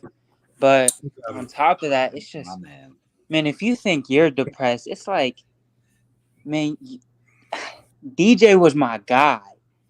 I got 3 DJ jerseys. CJ was my guy at Ohio State. That's just silly for buying 3 jerseys of the same person. We just no, for real though. Like imagine 2 all in. Traded your favorite player, passed on another favorite player, and now we look doomed for 5 straight years. It's like, man, it could get worse sometimes, but we're just dysfunctional, man. The moves we make just don't make sense at all. Or they just don't work. You know, that's the other thing. Yeah. Because we're all hyped about it. We were all hyped about it. Yeah, nobody was up here saying it was the wrong thing to do. Only one person, myself, was saying, what about this offensive line? But other than that, we were finding ways to explain why this superstar staff was going to work, why this the processing guy with all the quarterback people was going to work. Let's not go back and revisionist history it too much. And Kev, welcome to the C3 Panthers podcast. My illegitimate son, someone who is made Greg look like Bryce Lover. That's my boy. I don't hate Bryce. No, I would say he don't make me look like Bryce Lover. He's on my team. He's on my. I know. That's he's what like I'm the saying. CEO of As my he's hill, yeah. he's took that shovel and dug in deeper. Kev, welcome to the show. What's on your heart, mind? And we're going to the next call. My heart and mind, I'm happy to be off work. I just got off. And my mind is, woo. All right. Well, next call. Let's keep going. We got a lot still to do, and it's 11:50. What's going on, man? Me, C-Dog, 1983. TV. I'm going to try to make this short and sweet. My man. Bryce Young isn't a fucking answer. We stuck with Bryce Young for right now. We are. Know? He said stuck. You can't say the answer and we're stuck. I didn't want Frank Reich and I didn't want Bryce Young. So I didn't either. I'm in the second place. If anybody has seen the movie Get Out, I'm in the second place right now. Oh, God. So the weird. Dumbass decisions that we make. What white guy are you in? What is really killing me is all these fucking all these fucking dumbass delusional fucking fans. And where the fuck is G baby ass fucking hiding at? Where is G baby? That Alabama quarterback is fucking trash. You know what I'm saying? G baby, stop fucking hiding. Where's my money, you know G baby? Whenever you come in here, baby? Make sure you got my money, G baby. Yes, all three of us. He owes all three of us money. Live every Tuesday. They got the free for all on Friday. You got the game simulation on Saturday. You know. But I hope everybody have a great day. Everybody hit the like button, subscribe, and it's gonna be a long season, man. I know. It is. Thank you, man. C-Dog coming back with another one. He's our brand ambassador. Like real quick, my second call. I ain't gonna be long, but I'm reading some of the comments in the fucking chat. People keep talking about goddamn CJ Stroud, AR-15. We should have picked one of them. You know what I'm saying? Especially fucking CJ Stroud. You know, he's 6'3" and he can throw from the fucking pocket. I'm talking about, man, did anybody watch how CJ Stroud dissected the fucking Steelers defense this past Sunday? He was quick. Like, come on, man. We fucked quick up. Decision. You know what I'm saying? Both of them, man, AR-15, CJ Stroud are NFL quarterbacks. Bryce Young isn't. He's too fucking little. You know what I'm saying? But that's all I had to say, though, man. We fucked up.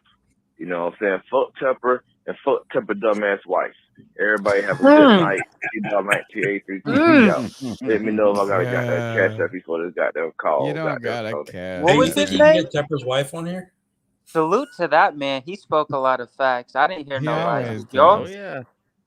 C-Dog, you don't got to cash at me, but if anybody does want to cash at me, it's in the notes. It's in the show notes. Shout out C-Dog. Great Hey, call. throw mine in there too, man, so that way G baby can pay me. So put mine in the notes. I write a couple of blogs on the website. That's my legacy website, CarolinaCatChronicles.com, which actually is just turning a way for us to funnel the merch a little bit and me to continue to write these stupid ass blogs that nobody reads. If you check the analytics and like nobody reads anything, right? It's like I'll put out something and it's fine. But you know what's always getting these like scarce 3, 4, 5, 6, 7 hits a day is David Tepper's wife is more than what was the title? Was David Tepper's wife is more than a trophy wife or something like this? And more somehow, than a wife. Gosh, I gotta be on my best behavior. Mom's here. Kev, your grandmother. No more Jersey story. Here we go. Mom, we can't control how this people are angry right now. Think about this. Think about living in a recession. Thinking about living in a depression. You got to work. You got no money. Cost of living's going up. That's what it feels like to be a Panthers fan. Let's go to the next goal. Price is going up. Yep. Great podcast. I want to speak on the unwarranted slander that I feel Frank Reich is getting. Ooh, unwarranted. Let's hear it. 'Cause I'm down. That's it. He spoke on it. Okay. Oh, that's it? Hey. That was it. You, Kev, that calls for you guys. Okay, well, this goes back to a call we had a couple calls ago, and I keep this in mind. His question was, the only explanation is Bryce Young doesn't get it yet, or he's not intelligent enough, or that Frank Reich is calling the wrong plays. And then he said, well, obviously it's got to be Frank Reich calling the wrong plays. Why is that obviously?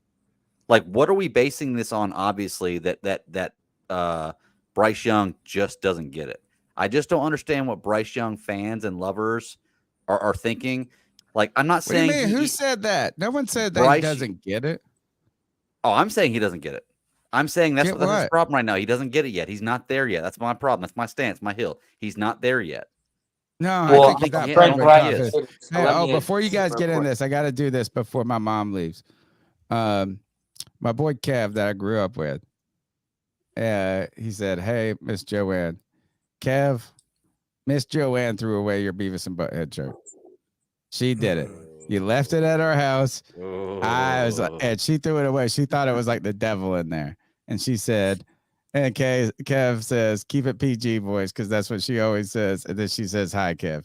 But I remember it. I said, where the hell is she's like, nope, not my house. And it said something on it. It said something on it that was, like edgy for 1994. Right. Or whatever. But I remember that to this day. I was like, oh, shit. I was like, I just lost it, Kev. I think I told, she said I cut it up. What do you mean? So you cut it up for your own pleasure and then threw it in the trash? Interesting. All right, go back to y'all's. Yeah, look, my thing is, can y'all hear me fine? Yeah, you're good. What he's saying right there is, I believe, and I'm sorry, the caller, I can't remember who it was. It was 3 calls ago.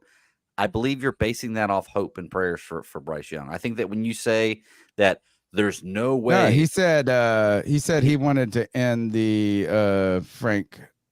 Right, exactly. Slander. Because he said there was no way that Bryce Young being this bad was because he's not this intelligent. Or excuse me, that Bryce Young, the playbook not being opened up was because Bryce Young's not this intelligent. I can tell you right now, Frank Reich has a lot closer relationship than you or I do with Bryce Young. Passing an S2 test does not mean you're intelligent. Playing well in college does not mean you're intelligent. If Frank Reich, who is a seasoned coach, sees him as not being intelligent, then I would probably err on the side of caution there and say that he's probably more right than we are with that. There is no evidence. There is no evidence to show that the reason why Bryce is not getting the passes is because Frank Reich only because Frank Reich doesn't trust him because he's not intelligent.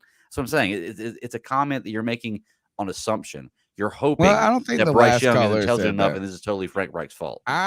He was saying you shouldn't blame it all on Frank Reich. The last caller. No, he's saying you shouldn't blame it on Bryce because Bryce is. He said specifically. There's 2 options. It's either Bryce Young's not intelligent enough. No, Tony, I think he's talking about the call before that one. Yep. Yeah, he was saying there's no way Bryce Young's not intelligent enough. It's got to be Frank Reich, and I'm like, and then the next caller, you're making an assumption. Push back on Frank Reich.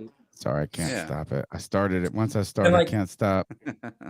Frank Reich was like my last choice besides Sean Payton.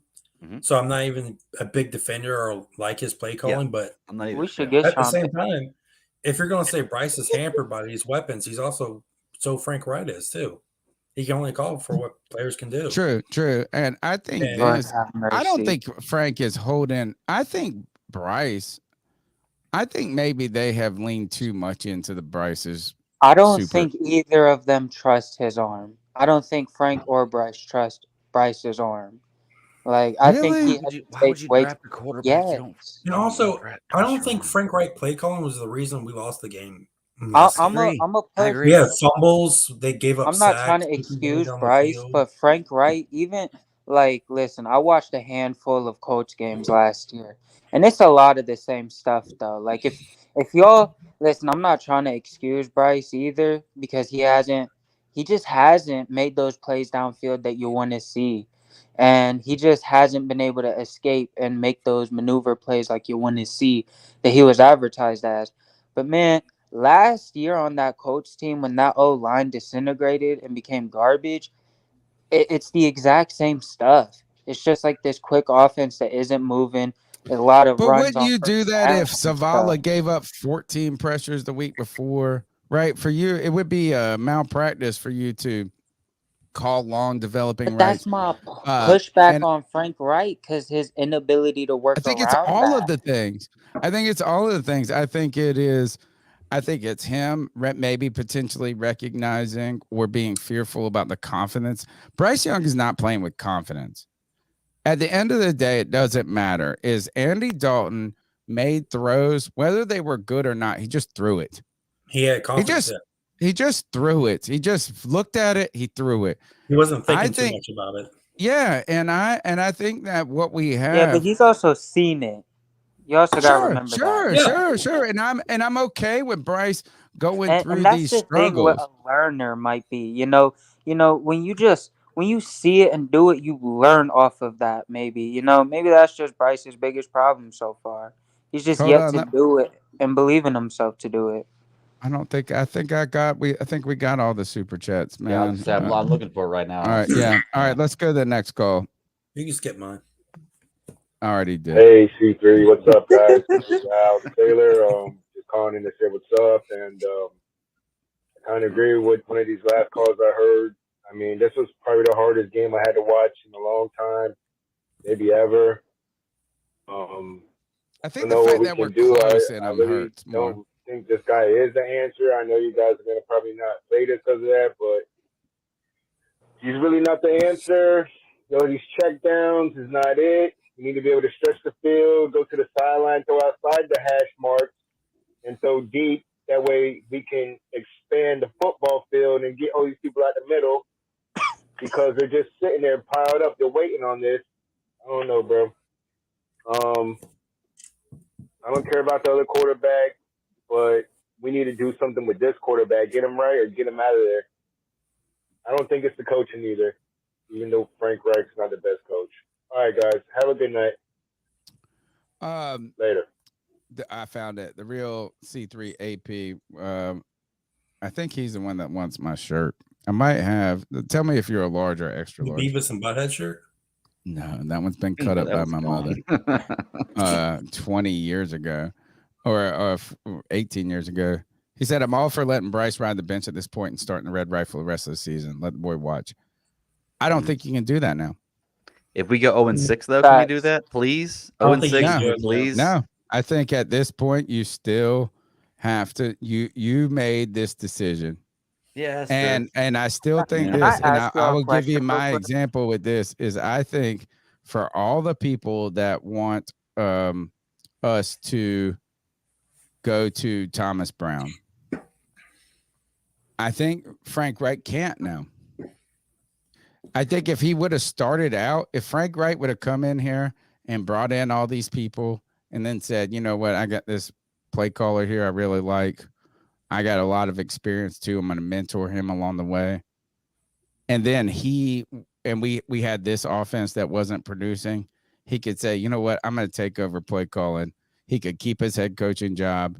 That guy might get fired at the end of the year. He might but he can't put in a guy and all of a sudden it looked better. It's untenable, dude. You can't.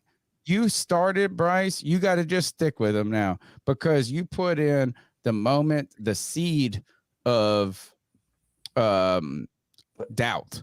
Didn't he already do that with Andy having Andy Dalton in? He put in the guy that played better. Like you did that by proxy. I mean, am I the only one who feels like we have a 5th-round quarterback back there?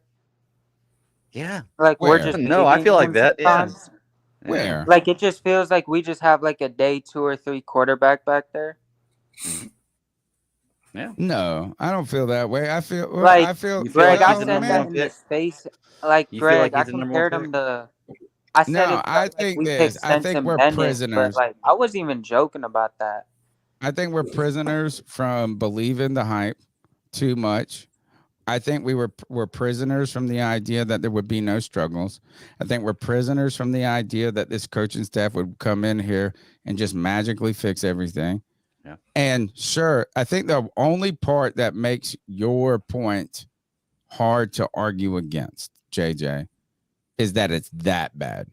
Like if we would have been 1-3 right now, we could, it's just like this. The only problem here is like Bryce hasn't been terrible. He hasn't been like it's like, oh, he's not going to be able to succeed in the He's league. not been Zach Wilson's. I can't agree with that, Tony, because Wow. it may not be all the plays he's not. It may not be all the plays he's not making. I think I said that wrong. You are the GOAT guy. You can't do this. What a backtracker. The stats, don't worry, we're coming to you right after this call, just so we can kind of move through the calls. Hey, C3, what's up, guys? This is Al, the sailor. Just calling in to say what's up, and I kind of agree with one of these last calls I heard. I mean, this was probably the hardest game I had to watch in a long time, maybe ever. I don't know what we can do. I really don't think this guy is the answer. I know you guys are going to probably not say this because of that, but isn't this the he's last really not call? the answer. These check downs is not it. You need to be able to stretch the field, go to the sideline, go outside the hash marks. Okay. Yeah. All right. Here. They were both 1 minute and the same fucking. Hey, what's up, guys? Again, this is Al. Oh, back I'm looking at this graphic that Cody put up of the passing of these two guys. I'm telling you guys, look at his passes on the hashes, outside the hash marks to the sidelines, about 15 to 20 yards downfield. He can't get the ball there. And then look at Andy Dalton. Andy Dalton's pushing the ball. You have to be able to throw the ball over there, or your offense is going to be limited. He's speaking the This truth. dude, look Tony. at his passes right in the middle, about 10 He yards, is. 15 yards. Of That's course, exactly they what get picked up. happened. Man, I'm tired of this fucking too Bryce Young dude, short-sighted. man. We got the fucking worst draft pick. We got the worst draft pick ever in the history of the NFL. That's really how I feel right now. Like, I'm so I wouldn't say disappointed. that. I wouldn't say it that much. Yeah, I wouldn't say that. All right, let's welcome in the stats. He's probably run 72,000 statistical what was I trying to say? 72,000 statistical models. And Bryce Young was only the worst draft pick in one of those 72,000 models. No, Jesus, this has gone too far. Welcome to the C3 Panthers podcast. You're a great member of the community. Thanks. Where have your models told us the season is going, though? It has to be. Are they getting one win? Have you been running them? So here's the way they work.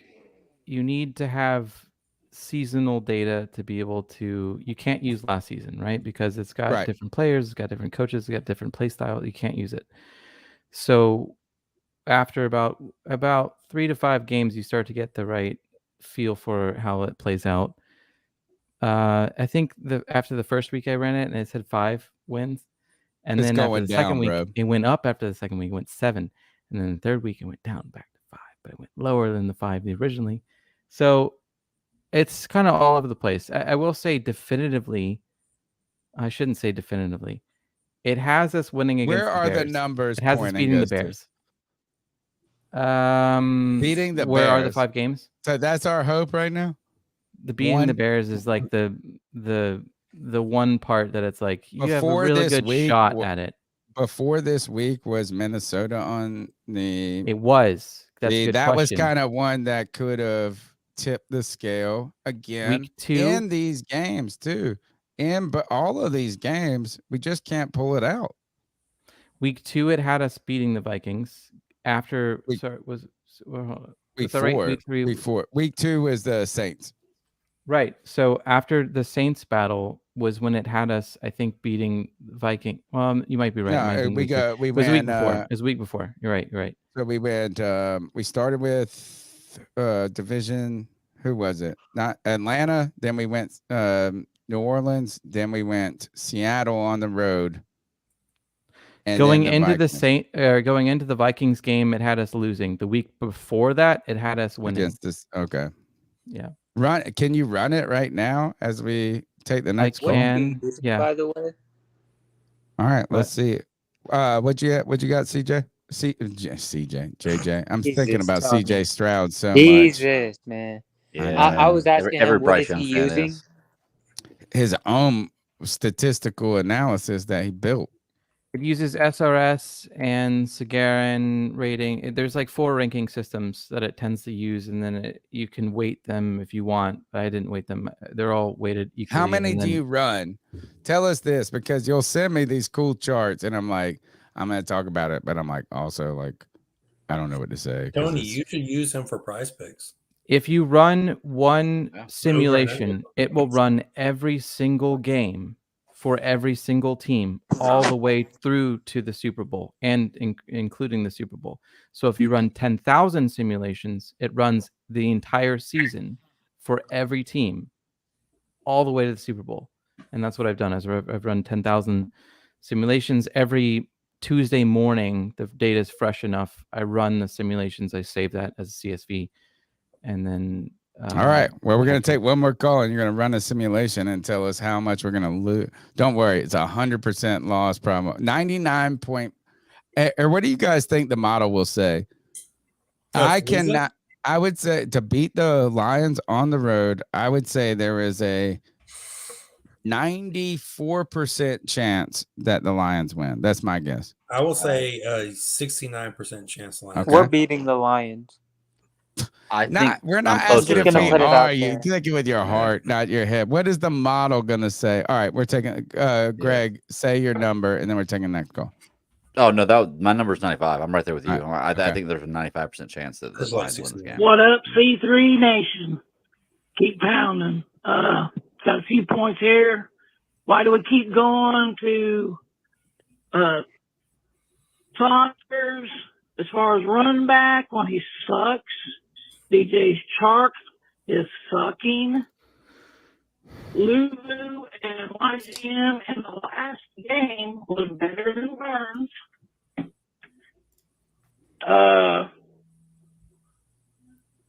And Reich keeps holding back on the plays, and I think that's why that poor Bryce is so late at the calls, and the secondary is just as unhealthy as the O-line, but yet the defense is still getting it to work. Great point. Because we got the best player in the world, Deshaun Jameson.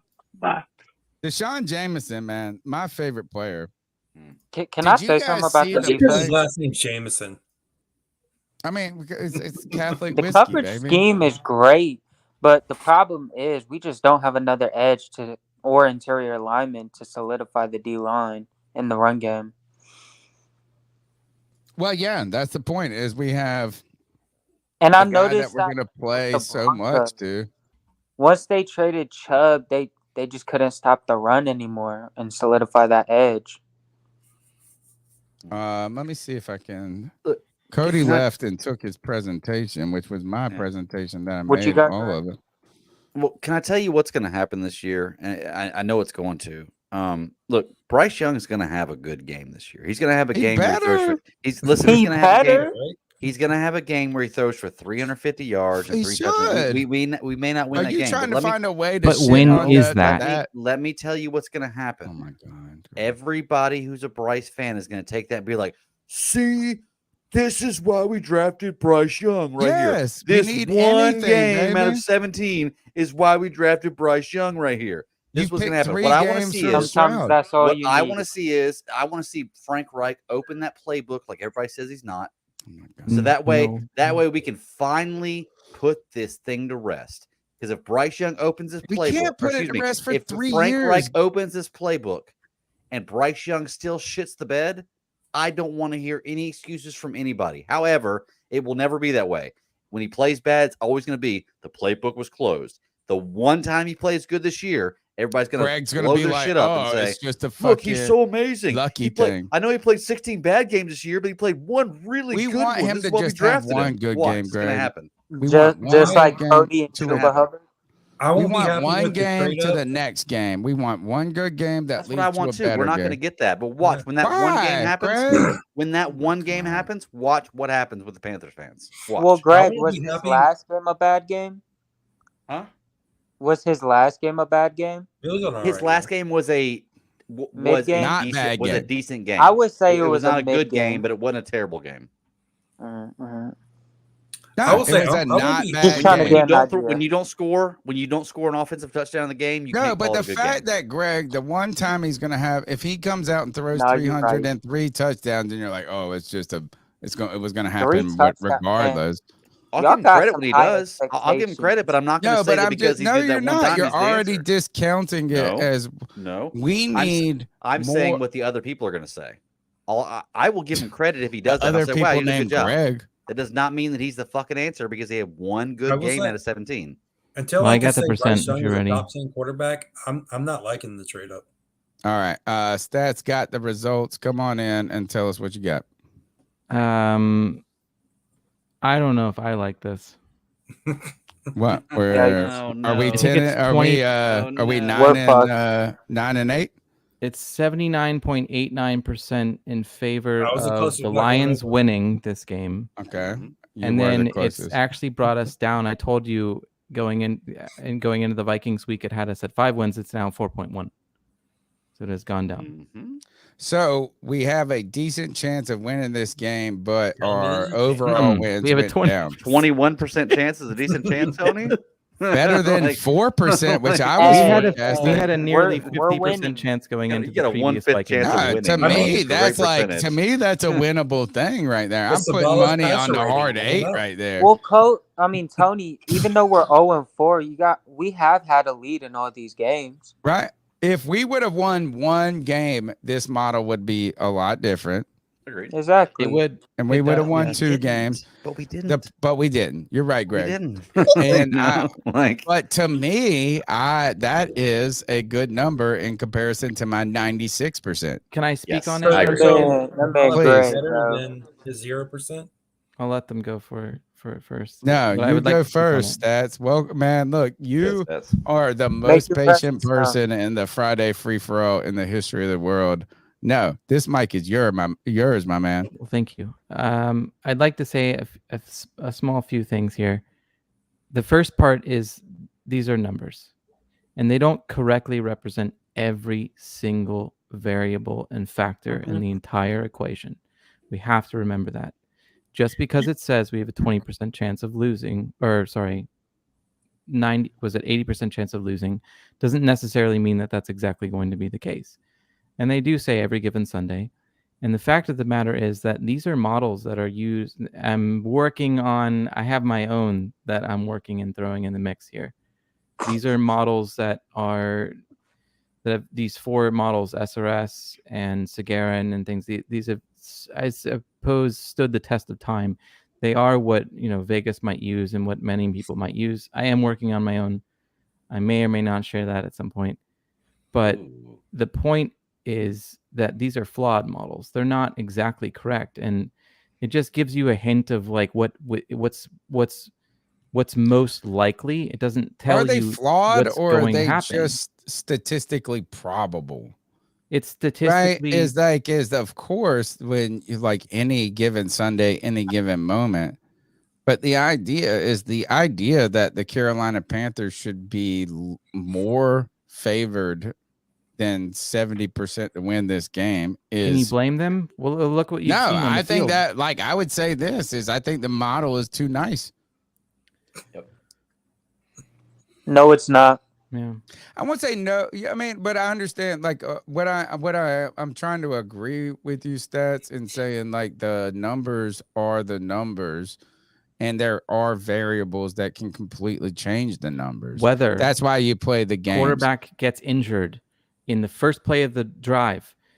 But Running is it back gets absurd injured. to think that 7 out of 10 times the Panthers play the Lions right now, that the Lions don't win? Basically, There's no reason to The put Lions money win. on. Right. you got it Right. backwards, There's yeah. no. But what I'm saying, there's no reason to put money on the opposite, other than you believe that there is an opportunity to defeat. That's why it's not a coin flip. You know what I'm saying? many It's not fluke like games just have you playing seen? blackjack. You know, How it's many not times have you just seen a fluke game where you're all like, the oh, this time. team's gonna I wouldn't say all the demolish time. them. Arizona couple of times a and year. and Dallas. That's one time Arizona this and year. Dallas. This okay, could so be that game. 4 weeks, The 16 games Texans a and week. So you're Steelers. looking at You're looking at 64 games. You're talking about one game out of 64, Tony. Would you say that's a lot all the time? Oh, I don't know. You That's what I'm saying. Here, how about this? Let's take one more call. We just don't see it a lot. Let's take a couple more calls and move through this because we still have it's 12:20 and we still have. I guess you know what? I got co-host now. I can stay up till the. Hi guys, this is James, aka Patty, from Michigan, your Detroit Lions reporter. Keep an eye out in the middle of the defensive line for Benito Jones, Kaminsky, and Hutchinson for sacks on Young. And on the offense, keep an eye out for David Montgomery and Sam Laporta having big games. Thanks, and I'll root for you guys except when you play my Lions. Okay. Well, guess Montgomery's what? a TT fan. We will look for all of them to have good games because they've been eaten. Laporta is on a historic pace right now. Him and that other guy with these beautiful white boys. What, the Pacheco guy for what's his name? Not Pacheco. I'm just making up running back for Kansas City. No. I'm thinking who's the wide receiver for the Rams? Puka Nacua. He's an Italian. Is he Panko Crumbs? Is he Japanese Italian Crumbs? This guy, his beautiful hair, his beautiful self, 5th round pick, out there making more. And I know he's got a quarterback that's slinging it. But we have a 2nd, a 3rd, and a 4th round pick that ain't doing jack. And this guy's out there owning it. Why didn't they look at him and say he's beautiful? He's going to make it. Well, I mean, I think that when you look at that, I guarantee you that St. You don't Louis, look at him and say I guarantee Greg? the Rams didn't draft him expecting him to be what he was. Sometimes you find lightning in a bottle, man. That's all there is. Don You find McVay time in the rough. good at his job. Like they did not draft him expecting him to be what he is. They drafted him expecting him to be extra player. Travis, that's Taylor Swift's next boyfriend. Yeah, Before the season started, I read something about how you should draft them in fantasy, and I ignored that. I wish I hadn't. I really think the Panthers have. I don't think. I know that they have blown any filler picks that they've had. Not only have they traded up for it, but they've completely blown it. And I will say this: is I've been a guy who defended Marty Herney against a lot of haters for a long time because I said this: at least we get the first round right. At least, and look, missing the first round is bad. If you miss on the first round, it sets you back so far. Has he missed in the first round? Marty Herney was not good in the mid and late rounds, though. But how about this? How about getting GMs that miss on the first round and also miss on the middle rounds? Go ahead, Stats. There was an interesting point that I saw, I think a few people make on Twitter. I'm not going to give myself credit. It seems pretty obvious in hindsight, but it's a thing of like the trade value we got from McCaffrey, obviously. But then also, if you think about it, at the time with the Moore trade, at the same moment, apparently, we could have given Burns, but then you're thinking about it and you're thinking like, well, now they might let him slip through his fingers and we might not get any. But you could have also given Burns away instead of keeping someone that, like, come on, Moore would have definitely made a difference in Bryce. I feel like they would have had a connection. So it makes you really wonder if you could do it all again, if they would have reconsidered just being like, here's Burns instead of Moore. I feel like that's easy to say in hindsight because I do think it's a lot easier to replace a wide receiver than it is a defensive end. True, but we're finding it difficult. Yeah, I think the problem though is that in hindsight, if we want to really bring hindsight in, then we're going to keep going back to that Rams trade. And we're going to keep saying this is like right now, we're not going to pay Brian Burns. I think they could have got it done too. The deal. See, if that would have happened, it seems like in the moment, like, oh, you're getting this future stuff. But imagine being where we are right now and having an extra first round this year and next year. You know what I'm saying? Like, that's what you need. You probably didn't have to trade DJ But just gave up that extra first we got with Brian Burns. We shouldn't have traded him. Or you could have traded DJ and then been like, hey, we're going to. Yo, Tony, Jesus. Yo, in this offensive day and age, you just got to have multiple receiving options, man. And DJ's even though not that good, bro. Y'all act like he is the fucking even truth, if he bro. could have been a He's wide not receiver, too, bro, you tripping. No, he's He's not. I'm not playing with the tripping. worst quarterback in the NFL. That's fine. On the That's Bears. fine. That's what we've been And saying he's for gotta have a 5 years. career year. He is not Randy Moss. He's Would not you Torrey go Holt. as far as to say he would help this offense, though? You know what? Yes. Yes, he would Talking have helped through it. But you Randy know what Moss would at help me. us more than DJ Moore is a respectable guard. Yeah, But nobody's going to give up their guard. They'll give up a receiver. Okay, They're not gonna well, I give up don't care about that either. Let's see. We got Somebody draft.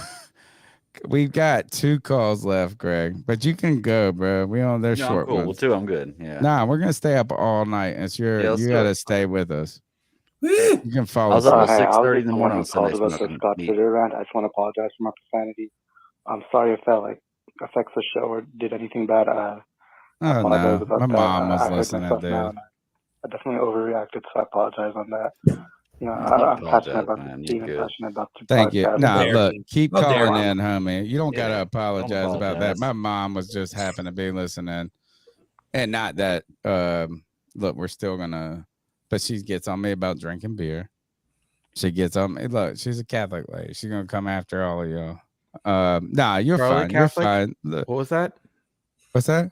I went to Catholic Charlotte Catholic High. I was. Oh, wondering really? if it's Yeah, similar. we are Catholic. My mom is. She's saying the rosary for all of us right now. No, you're good, man. Bring the passion. Bring all of that. We ain't got no. But thank you for the call. He obviously hasn't heard G Baby before. Yeah. Where is G Baby? He's hiding because he's a bitch. Because he owes don't people say money. that. Because he owes 3 people on his He's panel been money owing right people now. money for He's years. hiding. He's been He's a trying to bitch. pressure me into this trade right now. He's Of course he always is. pressuring me. Don't into do it. trades. Don't do it. I don't do think it, I Tony. should. No, I don't think do it. this. I'm 0-4 in our fantasy football league. Keep all your draft picks. Damn. Yes. Right. Don't do it. He's trying to bait you. He Bro. wants Don't do my it. and he wants to give me old people. Yes. Exactly. Don't do it. Don't do All it. right, last call, and then we got a couple of some housekeeping things to do. Hey guys, Tony, Greg, JJ, White Chocolate, Stats. Hey. How you doing, boys? My biggest What's thing, up? Tony, you just brought up something. You said that they inherited the problems and that they were going to come in and magically fix it. But like, I'm not even of that mindset, bro. Like, Wilkes came in and magically fixed the team because no personnel really changed and they got more wins like and this. look better. I can't fuck with this. Like, I expected the superstar team to come in and build off of the motivation and the drive that they had at the end of last season. I didn't expect them to turn things around. Steve Wilkes had already turned it around. So like, tired for of the me, Steve Wilkes stuff. they didn't are have so anything. far past underperforming. Man, I don't know what the fuck these boys doing. Wilkes didn't have Anyways, any boys, excuses. I'm here Okay. all the time, 24/7. I will say Frank Love it. doesn't have the talent that Panthers Wilkes had. Podcast, the place to be. Stop it. He doesn't. Have it. He doesn't have the I love offensive the line. call. He Love the doesn't have call. the Disagree receivers. with the point. I'll Or the let running all of back. y'all go first. May I really quick? Yeah, please. Can I jump in? You're All a right. co-host, bro. I thank you. Here's the thing with Wilkes was that he had no selection options on. I mean, I think as soon as he came in, it was like, oh, bye McCaffrey. Like he was kind of shell shocked into. I mean, he wasn't shell shocked. We clearly saw what he did, but he has no. There's no excuses for this. Like he just straight up was like, I'm going to win games. I'm going to find a way to win games, and I see the two caveats of like the other part of it being like, oh, we're in a rebuild is what I've seen. But at the same time, you're thinking like, can't you find ways to still win games successfully? Like, can you not game plan correctly? Right. And when I see little small piddly things of like mismanaging play clock, you're looking at it going like, this doesn't make me feel any better. When it's an offensive guy that doesn't know. I saw one. I think it was Ben Kurt, he used to be at ECU quarterback. He was a backup quarterback for the Green Bay Packers, which I used to always joke that Aaron Rodgers wouldn't let him have the playbook. He does. He teaches football on Madden. He's a gamer. He loves gaming, and he teaches, like, he's a pro football quarterback that teaches football. His name is Ben Kirk. And he said this after some of these games. He said, I'm convinced that 80% of Madden players that are good are better clock managers than the NFL head coaches. Facts. Yeah. Well, you're not probably better play callers too. All right, so the stats thinks that they. All right, I'll ask you one rebuttal question, and I'll pass it around to everybody else because that was the last call. Do you think that is a short-term win? Do you think Steve Wilkes can win 2 more games with this team, 3 more games, or could he be 2-2 right now? Mm-hmm. Is the future better with him, or is the ceiling higher? Yeah. The immediate moment better? I think it all starts fundamentally with the culture. I mean, even Tepper has said culture. And you wouldn't have had he had us in the best culture. And I think the ceiling was, even though you want to, ESPN and Fox Sports, and they're going to talk about, oh, well, it's transitioning towards an offensive minded coach.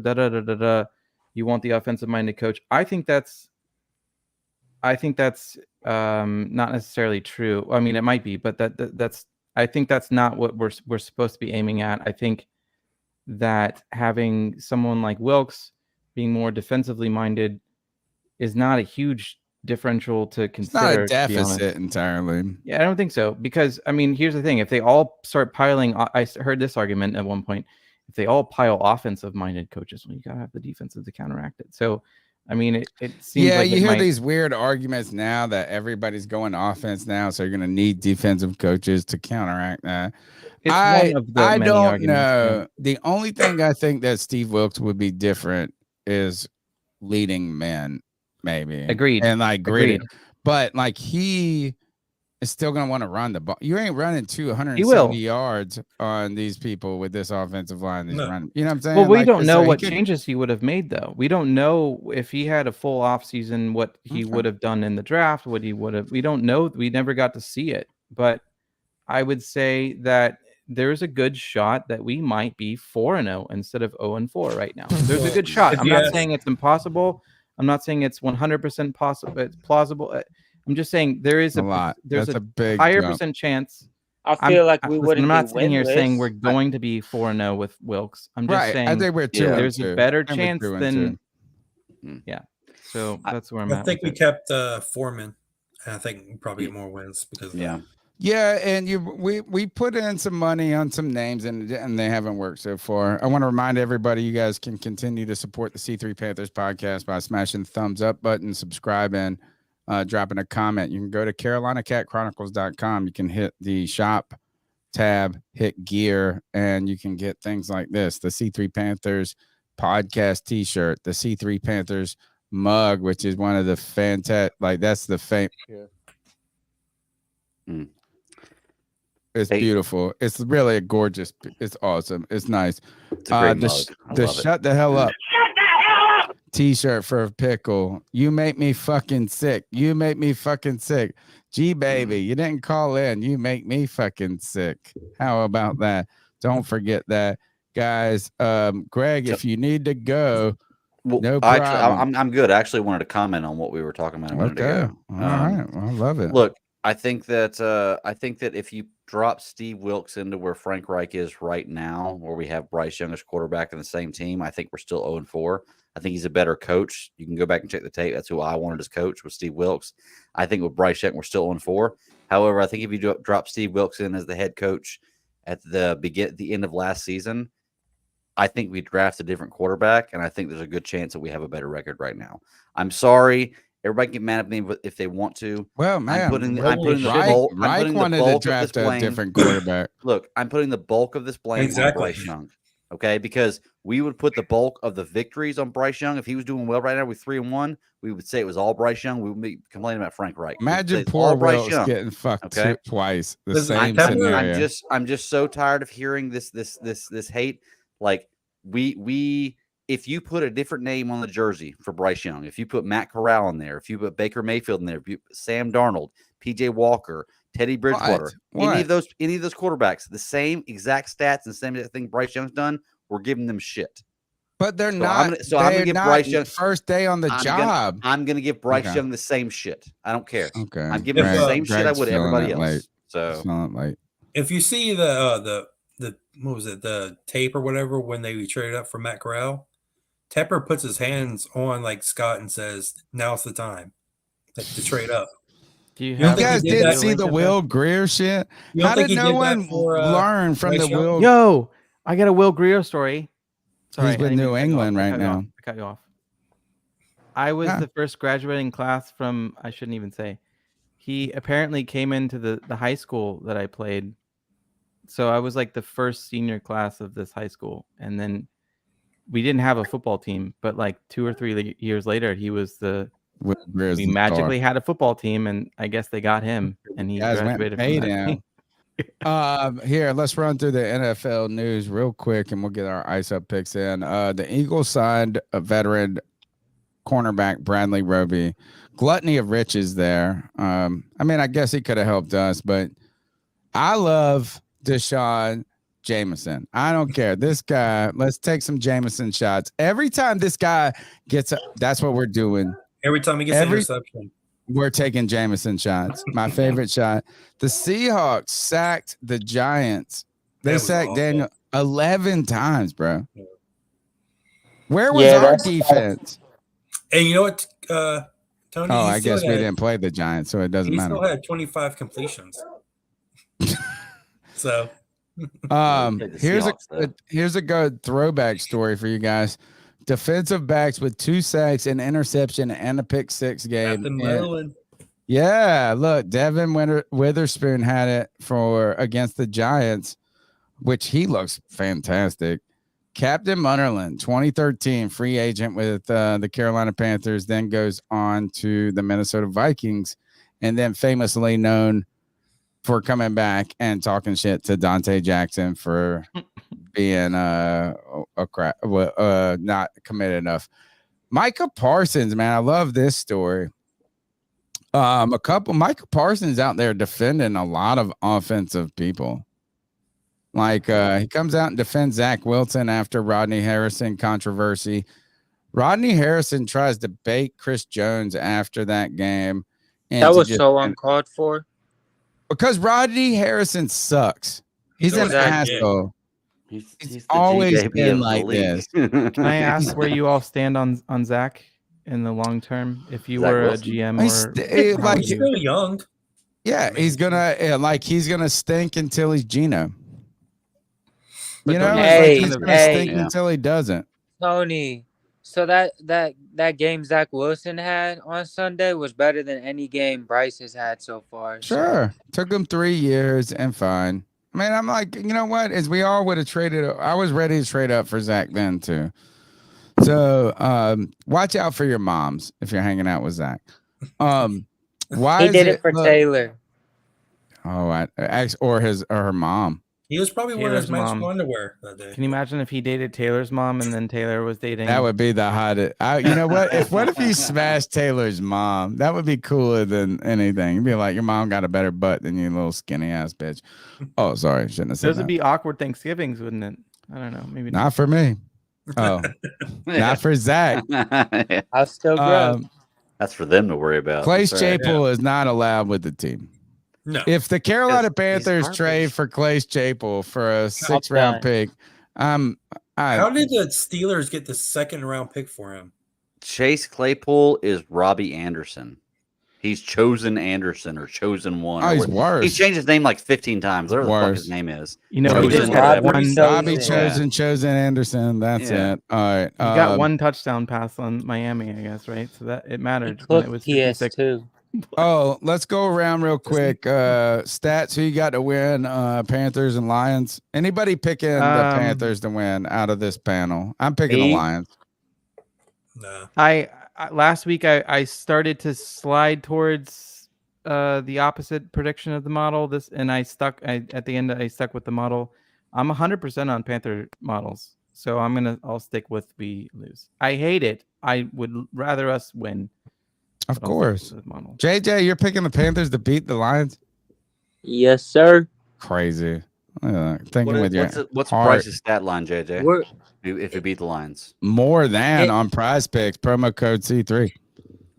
Hopefully, it's pretty similar to what he just had, like 200 some yards around that, and hopefully multiple touchdowns. 2 touchdowns. Oh, it's not similar then, because he threw 200 yards and no touchdowns last week. Well, I was talking from a yard 50% like Ian it. Thomas catches it, Shark catches it. That's the similar. We're gonna be able to turn the football over. Jared Goff doesn't do we well. catch them sleeping?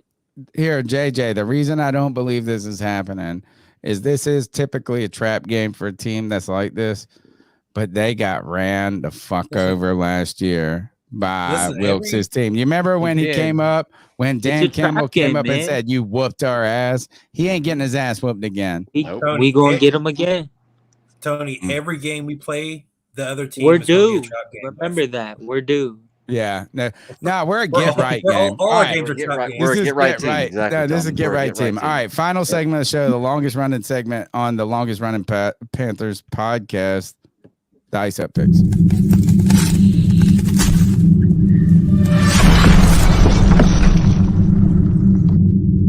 Ice up, son. Ice up. This is where we tell someone to ice up, toughen up to get it together. It's the longest running segment on the longest running Panthers podcast. I don't know if this is an ice up is here. I'm going to do mine first. If you guys need time, and look, you guys are our guest hosts and always welcome back. So if you got one, you got one. If you don't, no problem. This right here made me laugh a lot. Boy, it's like this guy just runs right fucking. Is he part of the? He was thinking about that fine. Yeah, that's exactly right. Or he's part of the script. Or he's part of the script. Those are the two first comments in that thread. I know you read that thread. What did it say? He was the first two comments. One of them said script. Yeah, one of them was like, "How the f did he miss?" And the second was like, "Oh wow, that's the best script I've seen." Whenever I play Madden on defense, that's how I look. Like I'm always zooming past the quarterback. Right. Does anybody got else have an ice up pick? Yeah, I got one. I'm gonna ice up the NFL.com. I check up on stats every week and I try to keep things going and like make sure I know like I'm in the loop with these things. Bryce Young was rated the 27th quarterback. CJ Stroud was rated the 28th, and Anthony Richardson was rated the 30th quarterback. How in the ever living fuck can you say that Bryce Young has had a better season than Anthony Richardson or CJ Stroud? Seriously, like how in the hell do you possibly rate the 0-4 Panthers with Bryce Young above CJ Stroud or Anthony Richardson? I'm not saying that Anthony Richardson and CJ Stroud are amazing. They're fantastic. Well, actually, CJ is pretty amazing. But there is absolutely no way in hell this happens. This is all a media game.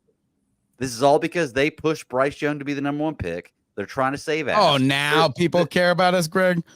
Yeah, because Bryce Young's been above Anthony Richardson and CJ Stroud every single week. And every single week he's played 1,000 times worse than them. This is all a media game, is all it is.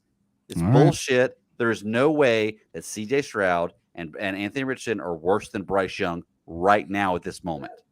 If all of them ended their careers right now, Bryce would never be remembered. We'd at least remember 1 or 2 wins from the other guys. Nobody would give a fuck. I mean, we're 3 wins in, or weeks into, 4 weeks into all of it. So it's too little data to. I got it. Right. We're 4 weeks in. You're right. So I'm not saying overall they're better, but in the 4 weeks, The other two guys have been way better than Bryce Young. I'll give you that. Way All right. better than Bryce Young. Hold on to your ice ups, guys. I meant to do this because I lost my producer, and we went on these wild things that we use.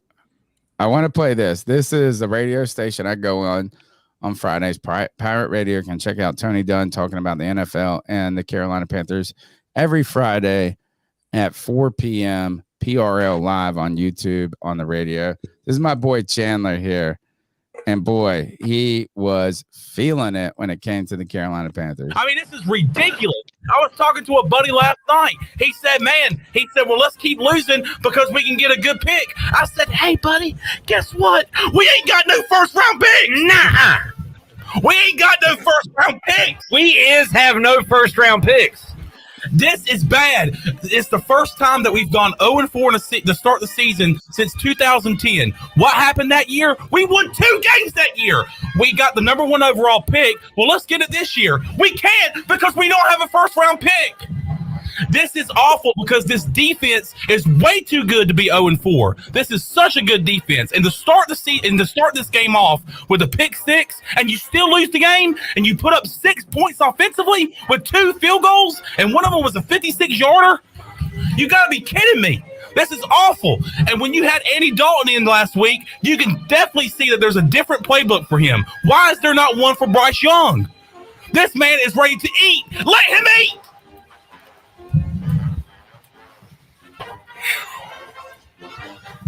Chandler Honeycutt with his thoughts. And now you're going to have to get rid of Brian Burns to get a first-round pick back. Dude, he's right where I'm at. He's right where I'm at. Yeah. I know. I'm like, dude, everything's going to be okay. Nothing's going to be okay. It's bad. Do you know the last time an 0-4 team went to the playoffs? You have to go back to the year after the Pirates went to the Peach Bowl in 1992. That far behind. Hey, Clip. That's my boy Chandler. Struggling. I love bro. the passion. He's 100%. I love the energy. Yeah. Struggling. All right. Y'all hit your ice ups picks and then we'll get out of here. I got one. All right. Let's hear it. Me and Greg were talking in our fantasy group last night, and I was been drinking. And I started watching. We were up late talking. Sorry, I passed out, man. My bad. Oh, It was like 1 o'clock in the morning. I passed out. Y'all had sex together and one of y'all fell asleep. Damn.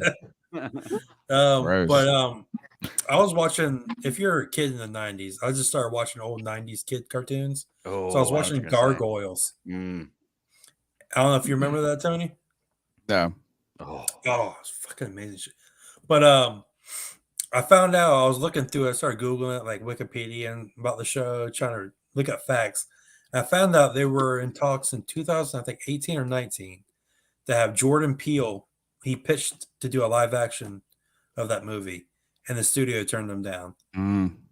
And that movie would have been fucking amazing. I like that Get Out movie that Jordan did. That's that was good. Fucking weird, man. All right. weird, but Ice good. up. I think Ice a few up years to- ago that movie, Kev, would not have been possible. I think now with technology and CGI, I think you got. And now that he's got such fucking he's got clout. Yeah, he has yeah. clout. He might need to pitch it Tony, again. you never All seen that with Keith David?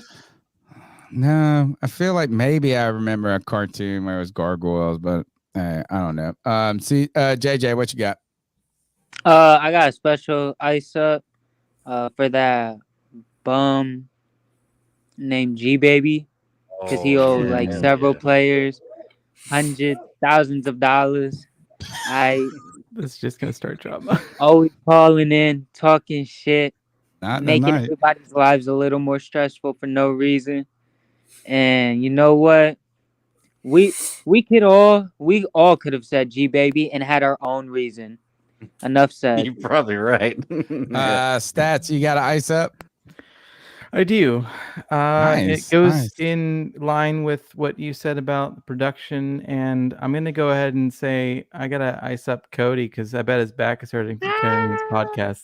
Oh. I'm kidding. I love you guys. I love all you I guys. would ice up Stand Tony, your not ground. It's a Cody. joke. It's a joke. It's a joke. All right. I'm going to kick you out right now. It's a goof. Is that the real one?